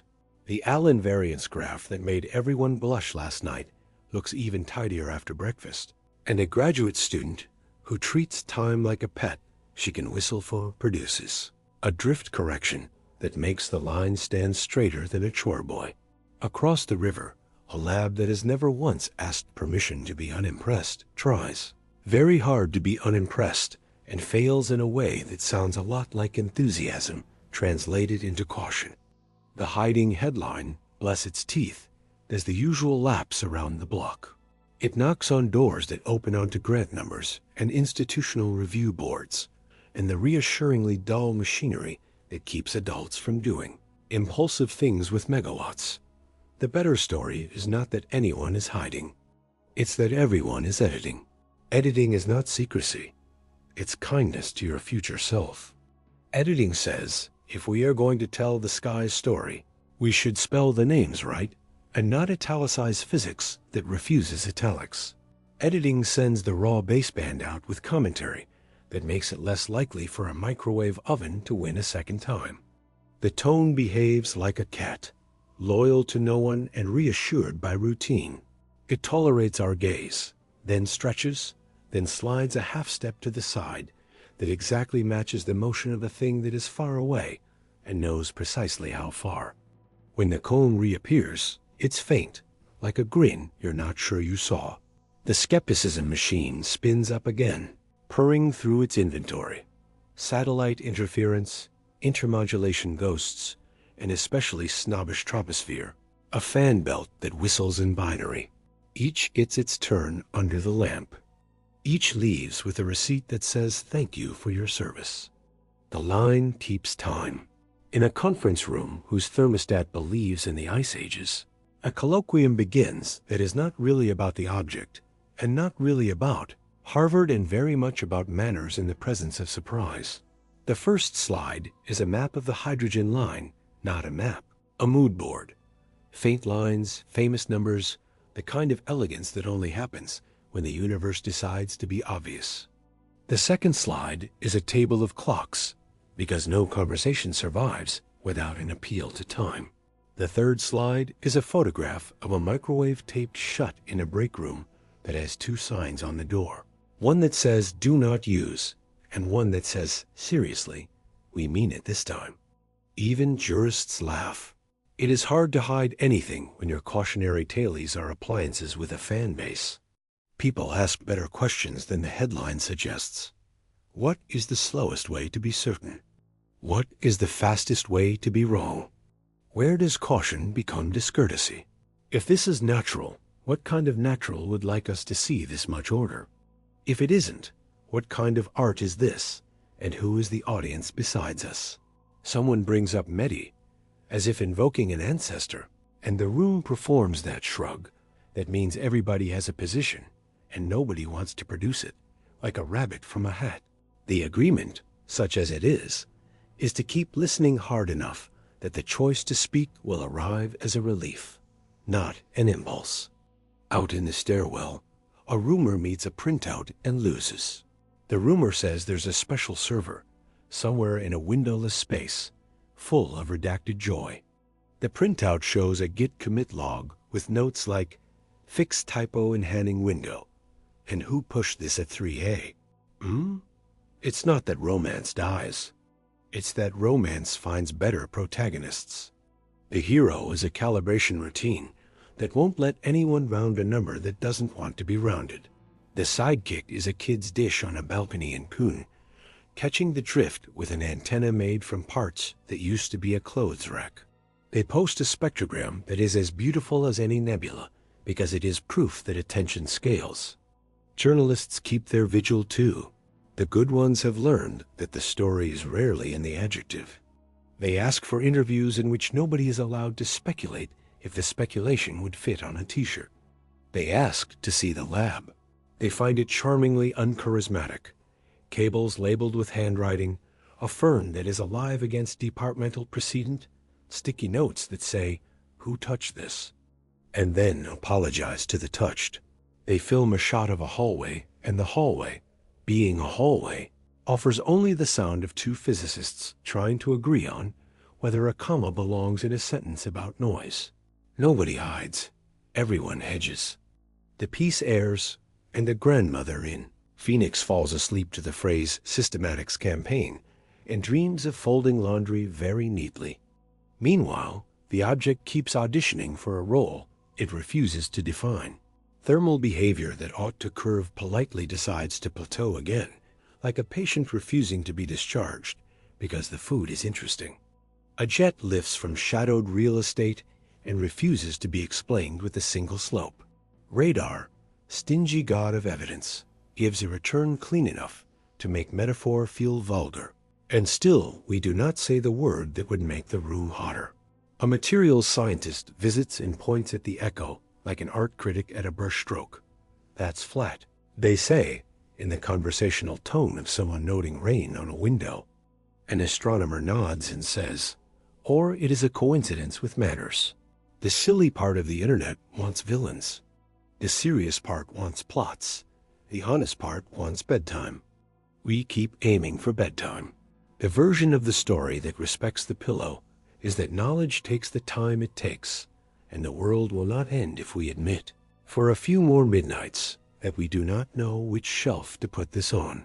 The documents that are released have too many boring pages to support a thriller. The pages that are withheld for reasons that lawyers can recite in their sleep, and often do.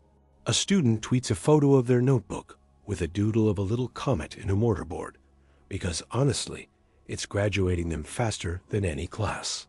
The tweet goes viral for a day, and becomes what everything becomes. A brick in a wall we did not have yesterday. In a smaller room where the lights are kinder, someone finishes a draft that no one will read twice, and yet will be cited for a decade. It has the patient cadence of a bedtime story for adults. Introduction, methods, results, the tidy ritual that says, we walked into the dark in this way, we carried these lamps, we saw this much.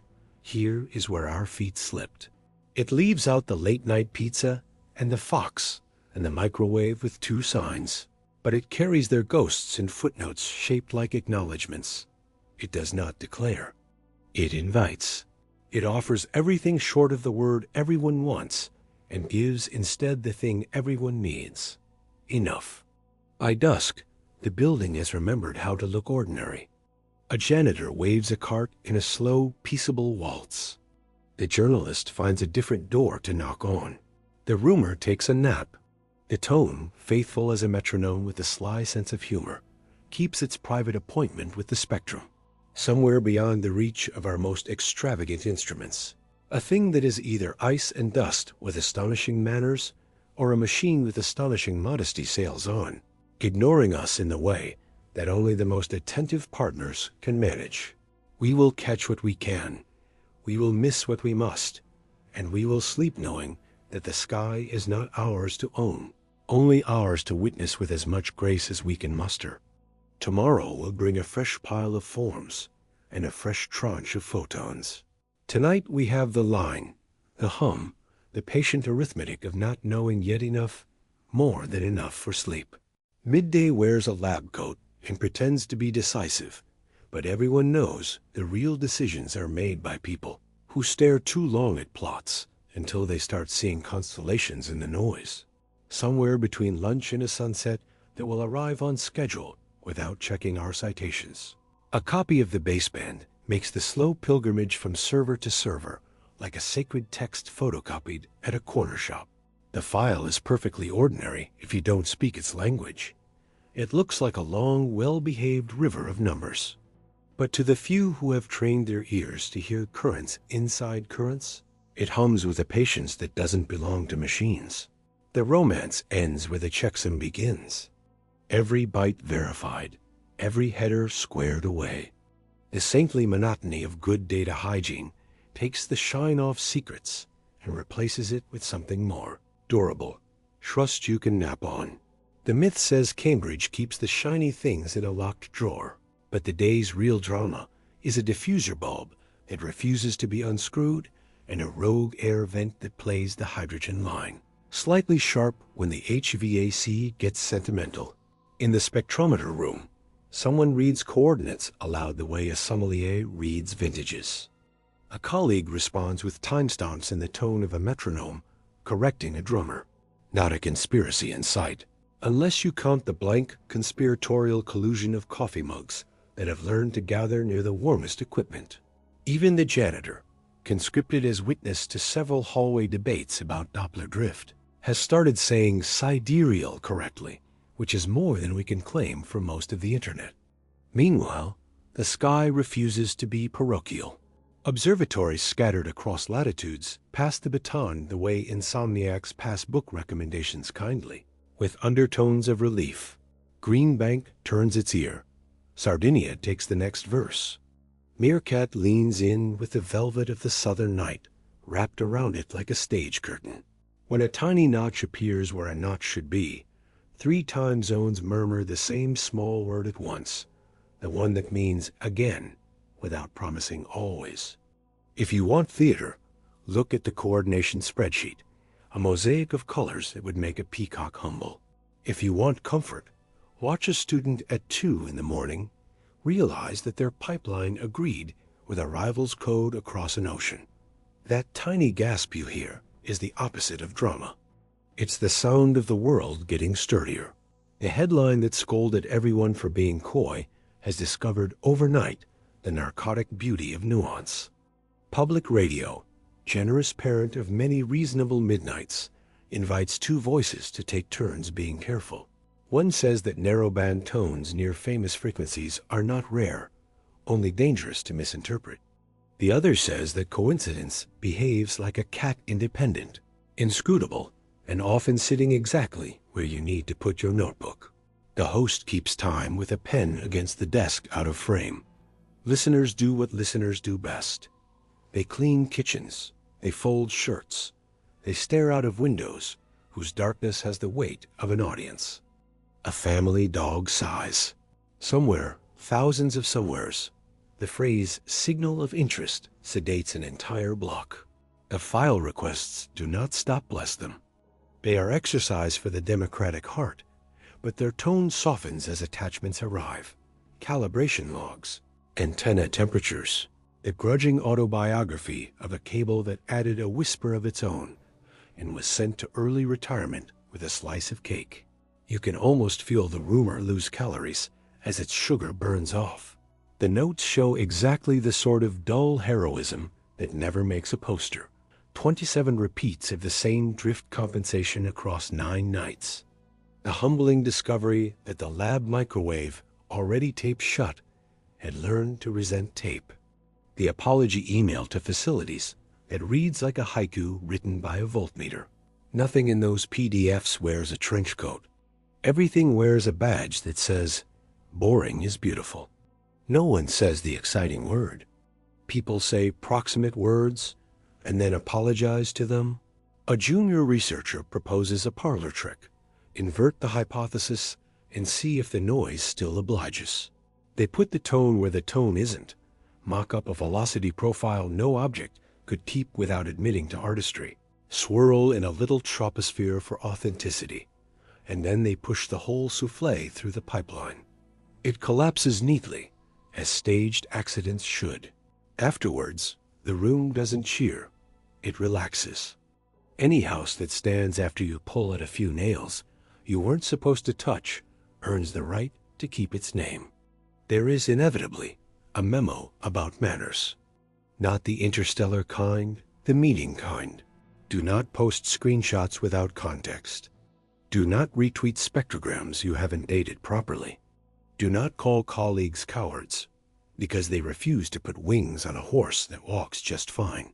The memo reads like an etiquette book written by oscilloscopes. Fork before knife, window before FFT, humility before adjectives. It is circulated, initialed, promptly ignored by no one and obeyed by everyone who matters, which is to say, anyone who still remembers how it felt the first time a plot looked back. Across town, not the Harvard of headlines, but the dozens of Harvards that live in small rooms where grant budgets do their yoga, People run spectral fits that make grown mathematicians cry a little. The line width refuses to be a cliché. It grows narrower on nights when the air over the desert behaved like an usher, and widens just enough when the sky had opinions. The comb that may or may not be a comb plays hide and seek with a professionalism bordering on rude. Each return from the object, if that's the right word for a thing that insists on being both noun and verb, lands in the receiver as if it knew when we were reaching for it. That is not proof of anything except discipline, and discipline can look a lot like affection if you stare at it past midnight. You would think the emails would be blood sport. Mostly they are therapy. People say, "I think I am seeing this." Someone else says, "You are probably seeing the ghost of that." A third says, "Here's how I banished it last winter when the dehumidifier was going through a phase." Attachments are exchanged like recipes. Try more window. Try less window. Try pretending it is not interesting and see if it gets bored. They tell each other bedtime stories about pulsars, named by jokes, about a wow that still blushes on paper, about a purican that taught us to keep our lunches away from the spectrum. The moral is always the same. Embarrassment is survivable, delight is renewable, and sleep is evidence, not indulgence.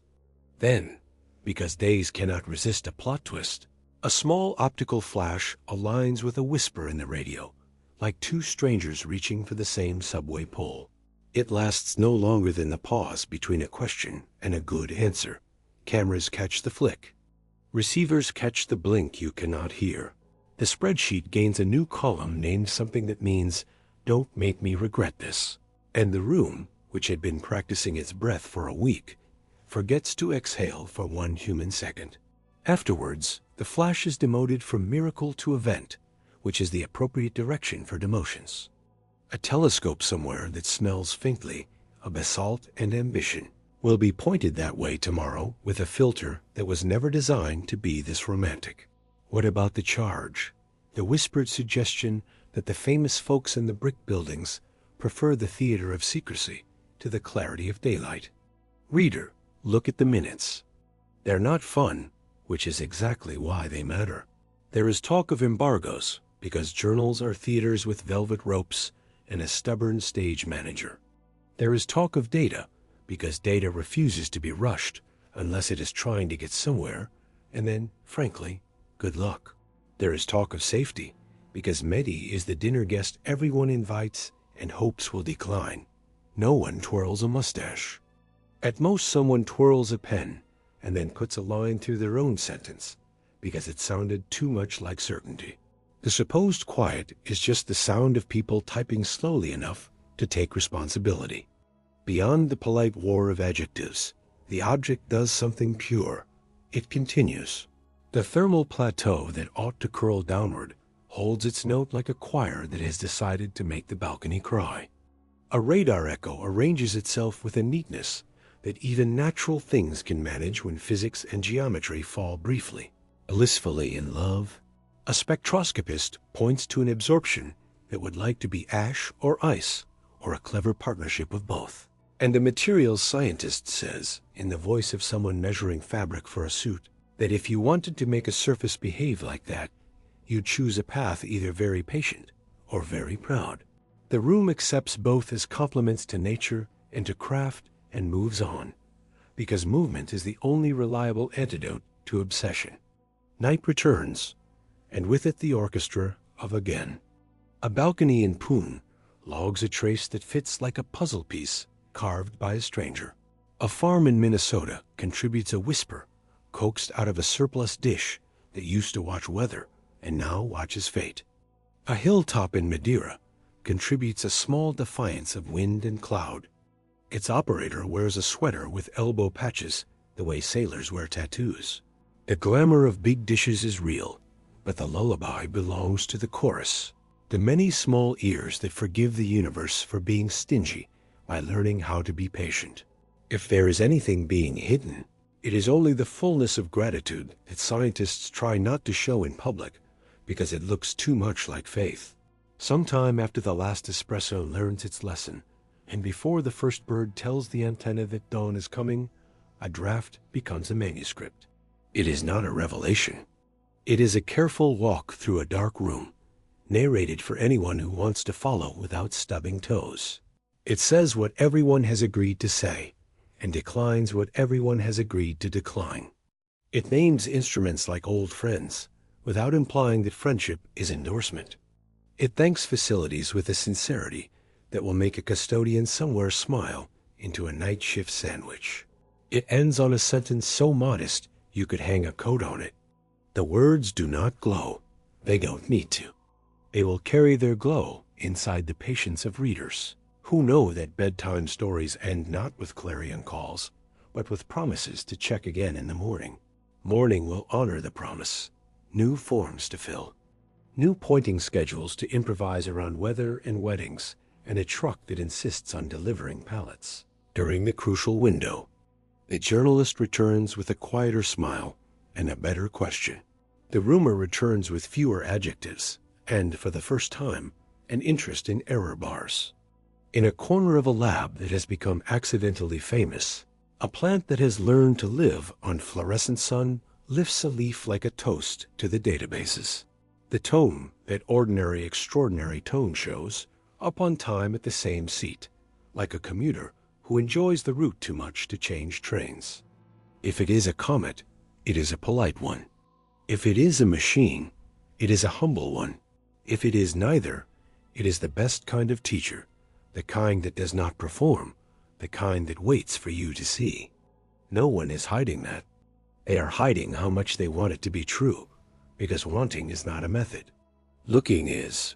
And looking, done well, is the softest, kindest way to fall asleep, knowing that many someones are awake on your behalf, keeping watch at the edge of the dark, where the numbers purl and the universe practices its inside voice. By afternoon, the building looks like any other brick and glass contraption, trying to convince Ivy it belongs on modern architecture. Inside, the quiet has a shape. It's the shape of shoulders unhunching, because someone finally reproduced someone else's reduction with a different set of dark frames and a calibration star that behaves like a grown-up. No one is practicing secrecy. They're practicing the kind of courtesy that science invented because the universe refused to sign NDAs. This is the part certain headlines mistake for a plot twist. Bodies leaning toward screens, sentences that begin with "it might be nothing" and end with "let's check tomorrow." Outside, a delivery bike casts long shadows. Inside, a whiteboard collects synonyms for caution, as if curating a boutique of patience. If you came looking for a scandal, you'd be disappointed and maybe a little relieved, the way you are when a soap opera character chooses therapy instead of mayhem. The famous office with the books that can't decide between standing upright or loafing on the couch is not hiding a smoking ray gun blueprint under the stapler. It's hiding drafts. Drafts that have been combed for adjectives that accidentally promise more than the data. Drafts that have replaced glamorous verbs with gerunds that look like slippers. The supposed "don't tell" is just don't hurt the work by rushing the words. Someone pushes a mug toward someone else without looking up. There are worse conspiracies than casual kindness. Meanwhile, the visitor keeps doing its unremarkable miracle, tracing a path through our solar family with the politeness of a guest who wipes their shoes and still leaves a little constellation of dust by the door. The numbers say the dust is ancient, and the gas sparkles with the signatures of chemistry that doesn't need us to applaud. Some nights the radio tone is there like a heartbeat. You only notice when the room gets still. Some nights it's swallowed by weather, by interference, by the world's refusal to flatten itself for our convenience. Each absence is logged without melodrama. Each reappearance is welcomed with the sort of grin scientists save for when the universe remembers their name. Someone from the media calls again, and the call is warmer this time because the person asking has learned to love the phrases that keep everyone honest. The question is softer too. Not, "Are you hiding aliens?"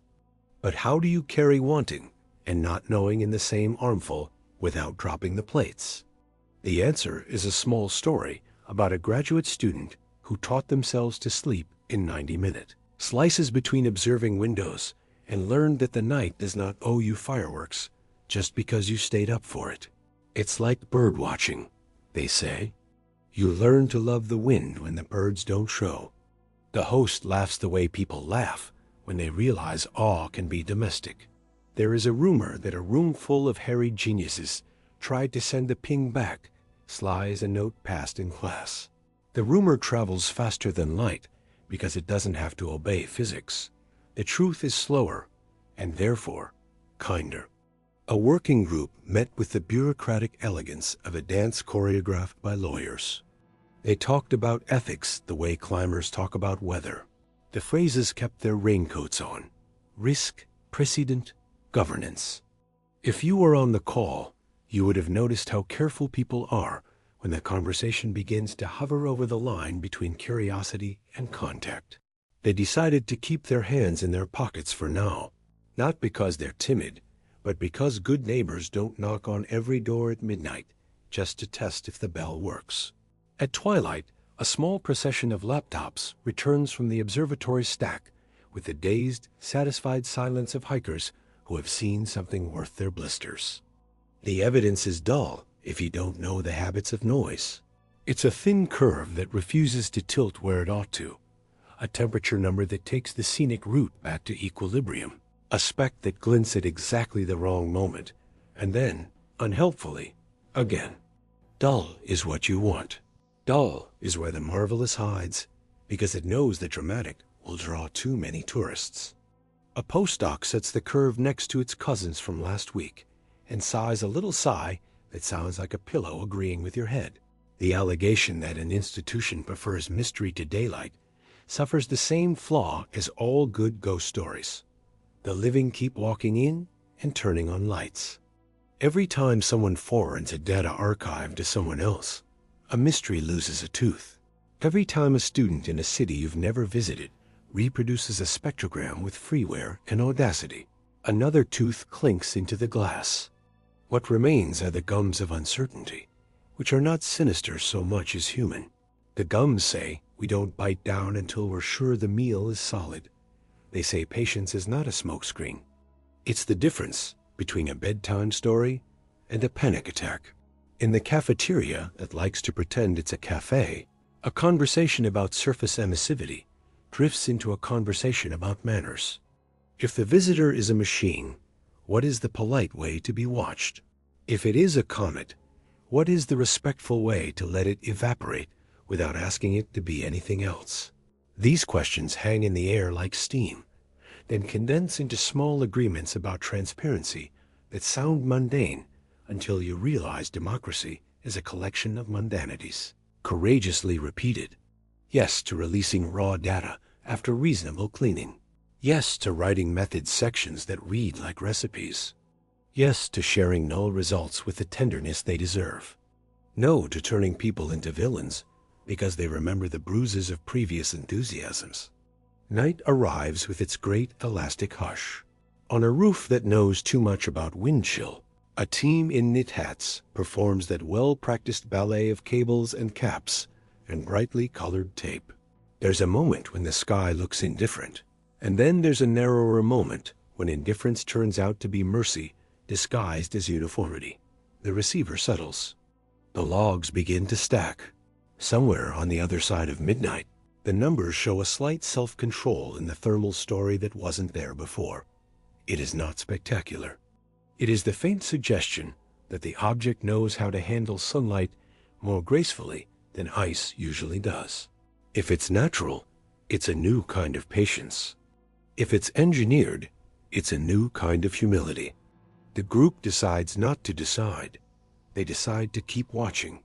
What about the teardrop photographs that stole everyone's breath for a day and then learned to behave like adults? They hang on screensavers now, not because the miracle dimmed, but because it matured. At profile, sharper than any we've had a right to expect from something born under another sun, taught the lab a valuable trick: how to admire without assigning intention. When the jets twined like slow-motion fountains and the tail wrote cursive across the dark. The artistic impulse flexed and remembered to stretch. Someone printed a copy for their grandmother, and someone else used the same frame to measure the tiny change in brightness that tells you whether dust is clumping or minding its own business. Art and bookkeeping shared a booth and tipped well. Every story needs a skeptic you'd invite to dinner. Ours is a quiet mathematician with a talent for making the extravagant look reasonable. They patrol the fortifications with tests that, if you met them in daylight, would look like simple courtesy. How sensitive is sensitive enough? How many nights make a pattern? How many instruments make a choir? They have no appetite for drama, and an enormous appetite for being wrong in the service of being less wrong tomorrow. When they finally say, "I can't break it with this," the room doesn't erupt. The room writes down the date like a family noting a child's first step on the pantry wall. The world beyond the lab keeps campaigning for its favorite ending.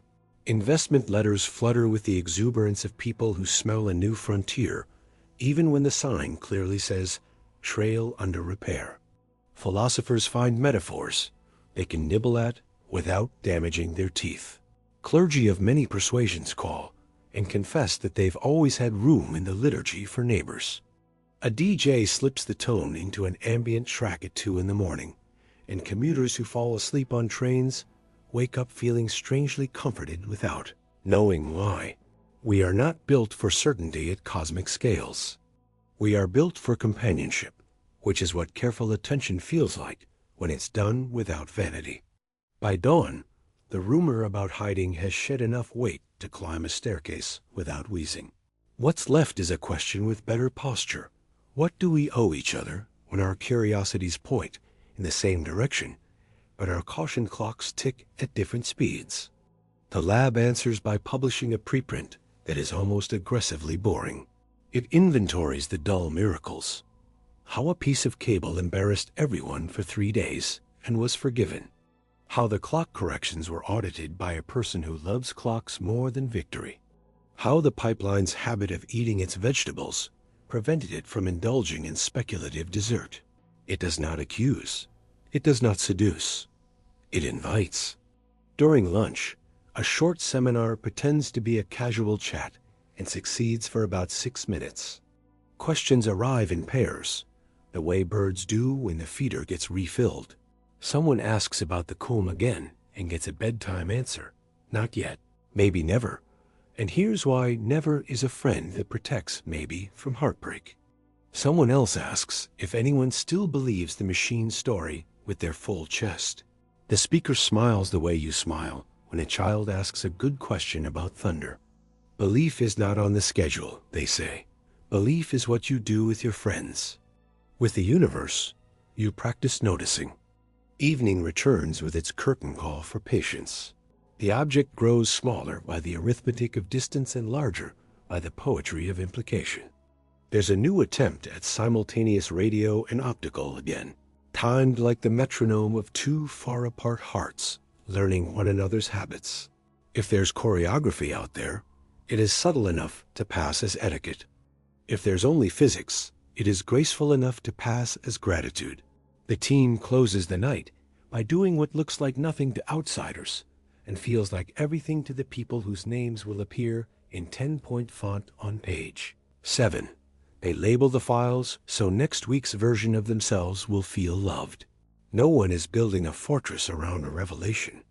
They're building railings along a narrow path because the view is too breathtaking to rush. The lab lights will stay on a little too late again. Not because there's a secret to guard, but because there is a standard to keep. Standards are not romantic, except to the people who've learned that romance without standards spoils fast.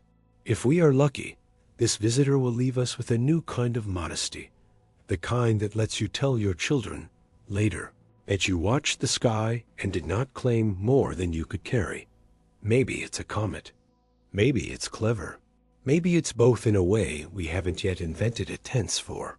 None of those options require villains. All of them require sleep, and that's the quiet miracle, really.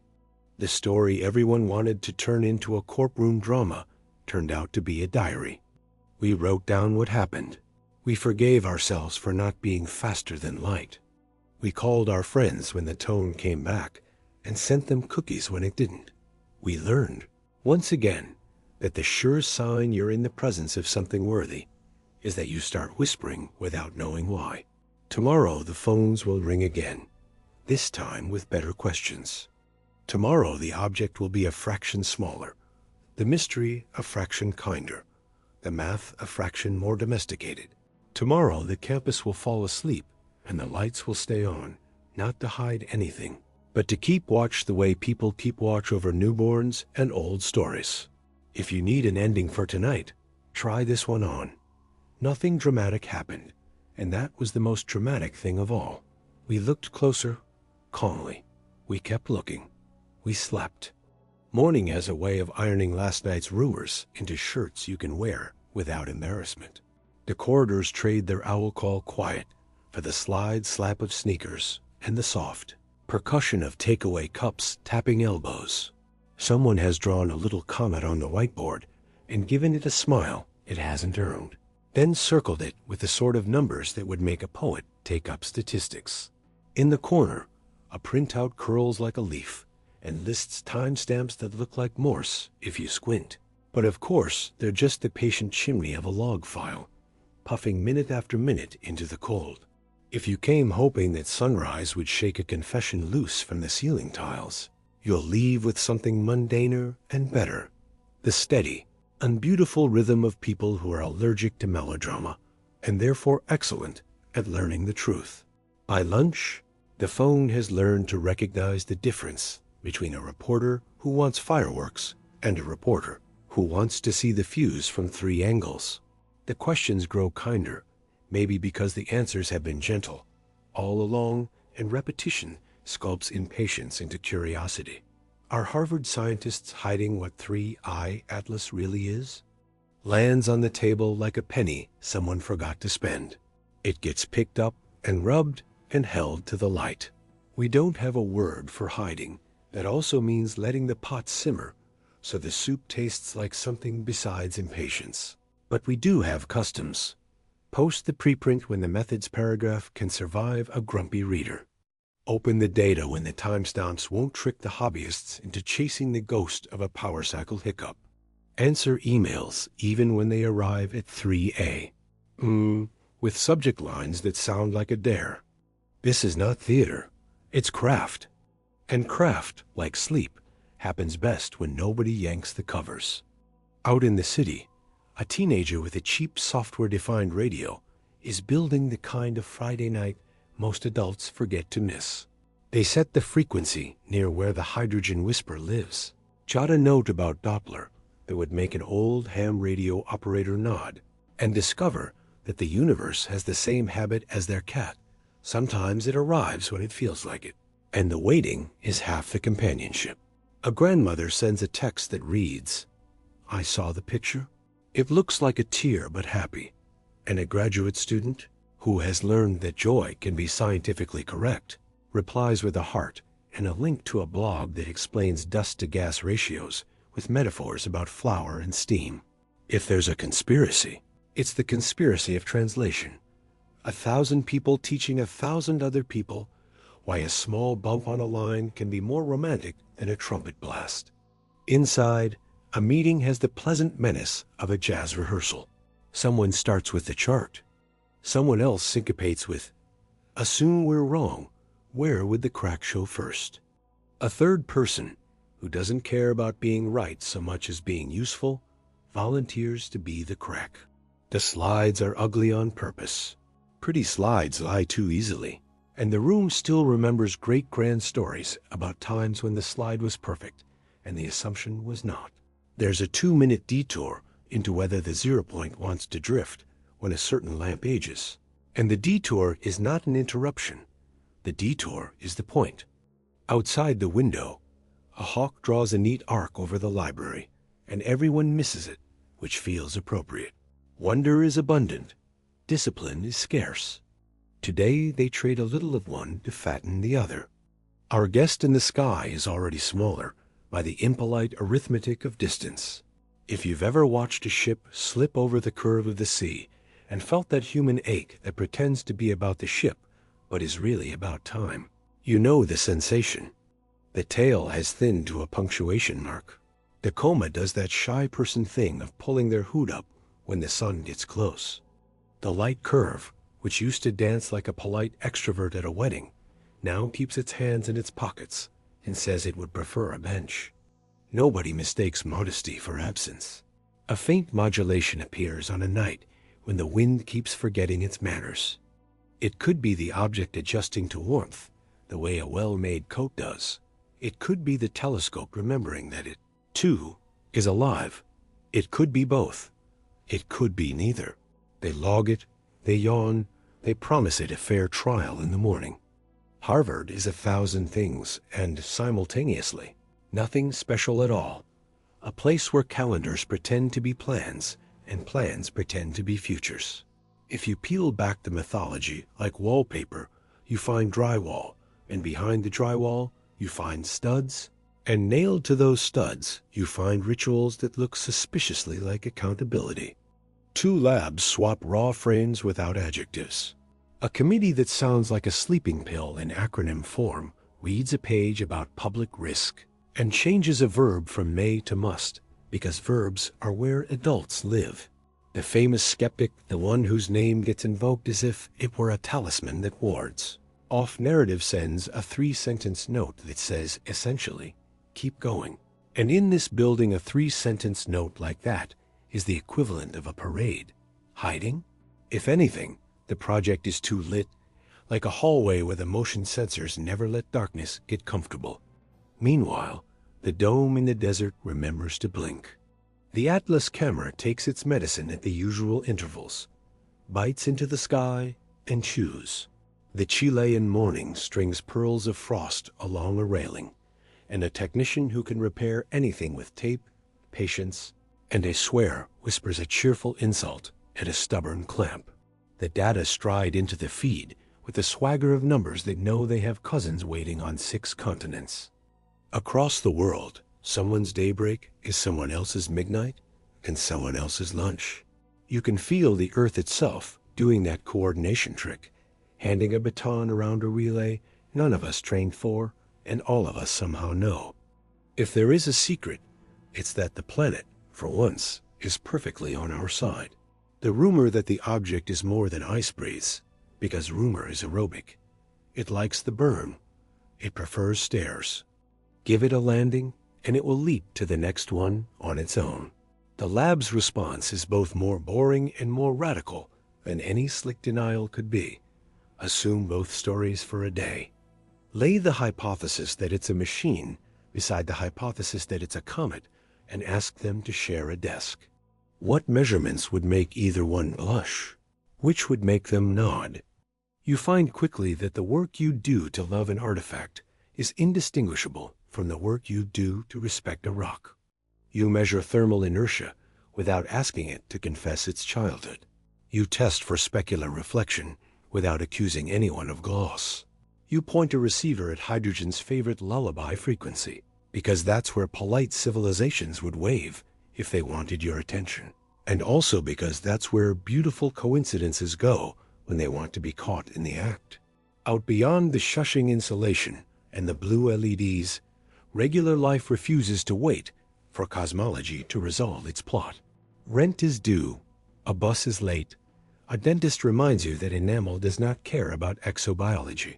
A child brings home a picture of the comet with glitter tail, so ambitious that half of it will live in the carpet until the next epoch. The bedtime narrator in your headphones keeps talking in that voice that sounds like a sweater, and a warm lamp invented a cousin.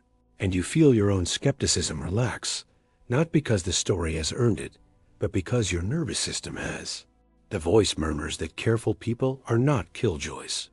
They are gardeners of wow. You are allowed to sleep before the ending arrives. Most endings worth having take longer than one night.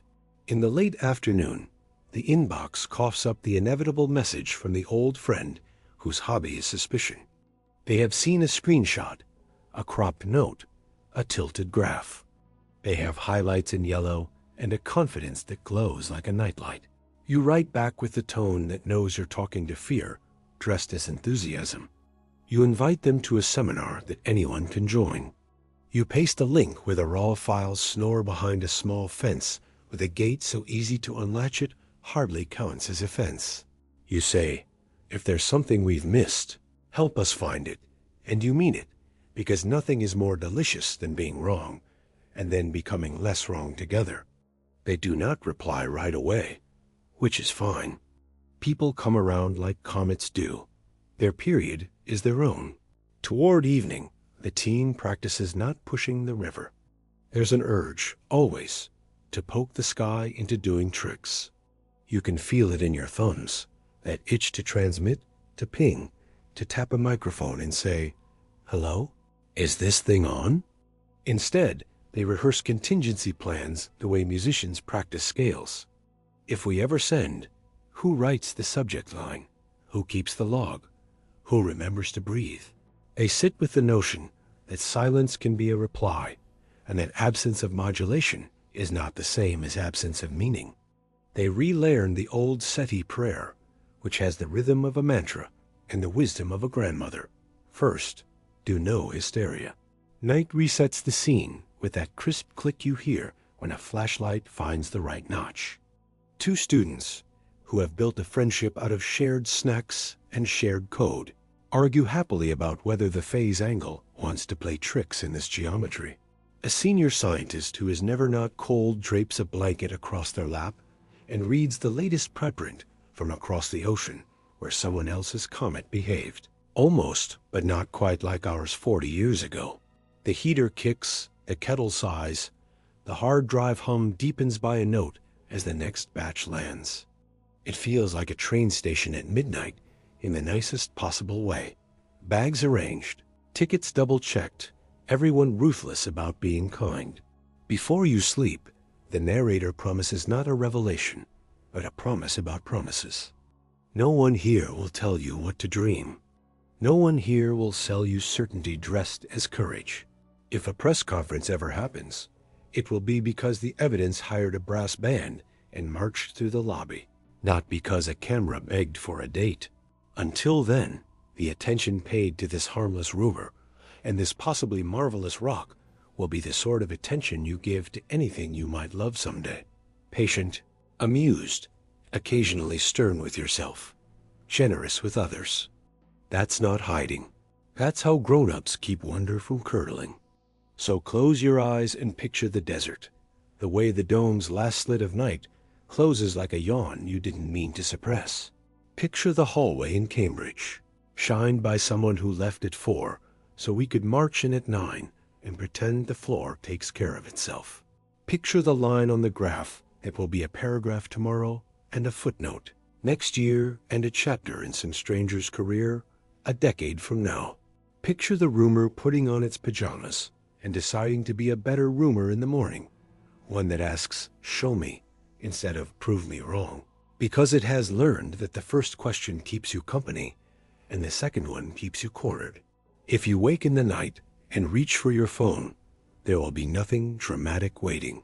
There will be a small email saying the calibration held, a smaller one saying the weather didn't, and a third that is just a photograph of a mug with steam and a caption that reads, "Back at it." Somewhere the object will be a whisper, smaller, and an idea larger. Somewhere a playlist will be tucking the tone into a song so you can carry it through your morning commute without noticing how carefully you are. Somewhere a skeptic will fall asleep smiling because today they were not needed, and that, too, is a kind of victory. Tomorrow there will be arguments and laughter and a typo that sneaks into a figure and gets caught before it embarrasses anyone, but the person who needed to be reminded they're human. Tomorrow there will be a call from a museum asking for a copy of the pretty picture, and a call from a high school asking if someone can zoom into class and talk about patience. Tomorrow the lab lights will stay on a little too late again, and somewhere a janitor will pass and nod the way people nod at aquariums, mildly impressed that something quiet can be so absorbing. Tomorrow the rumor will remember to eat breakfast and be less feral. Tomorrow, you'll press play again and hear the same sweater voice tell you the same truth. We've been practicing. We looked closer, calmly. We kept looking. We slept. We woke. We looked again. Good night.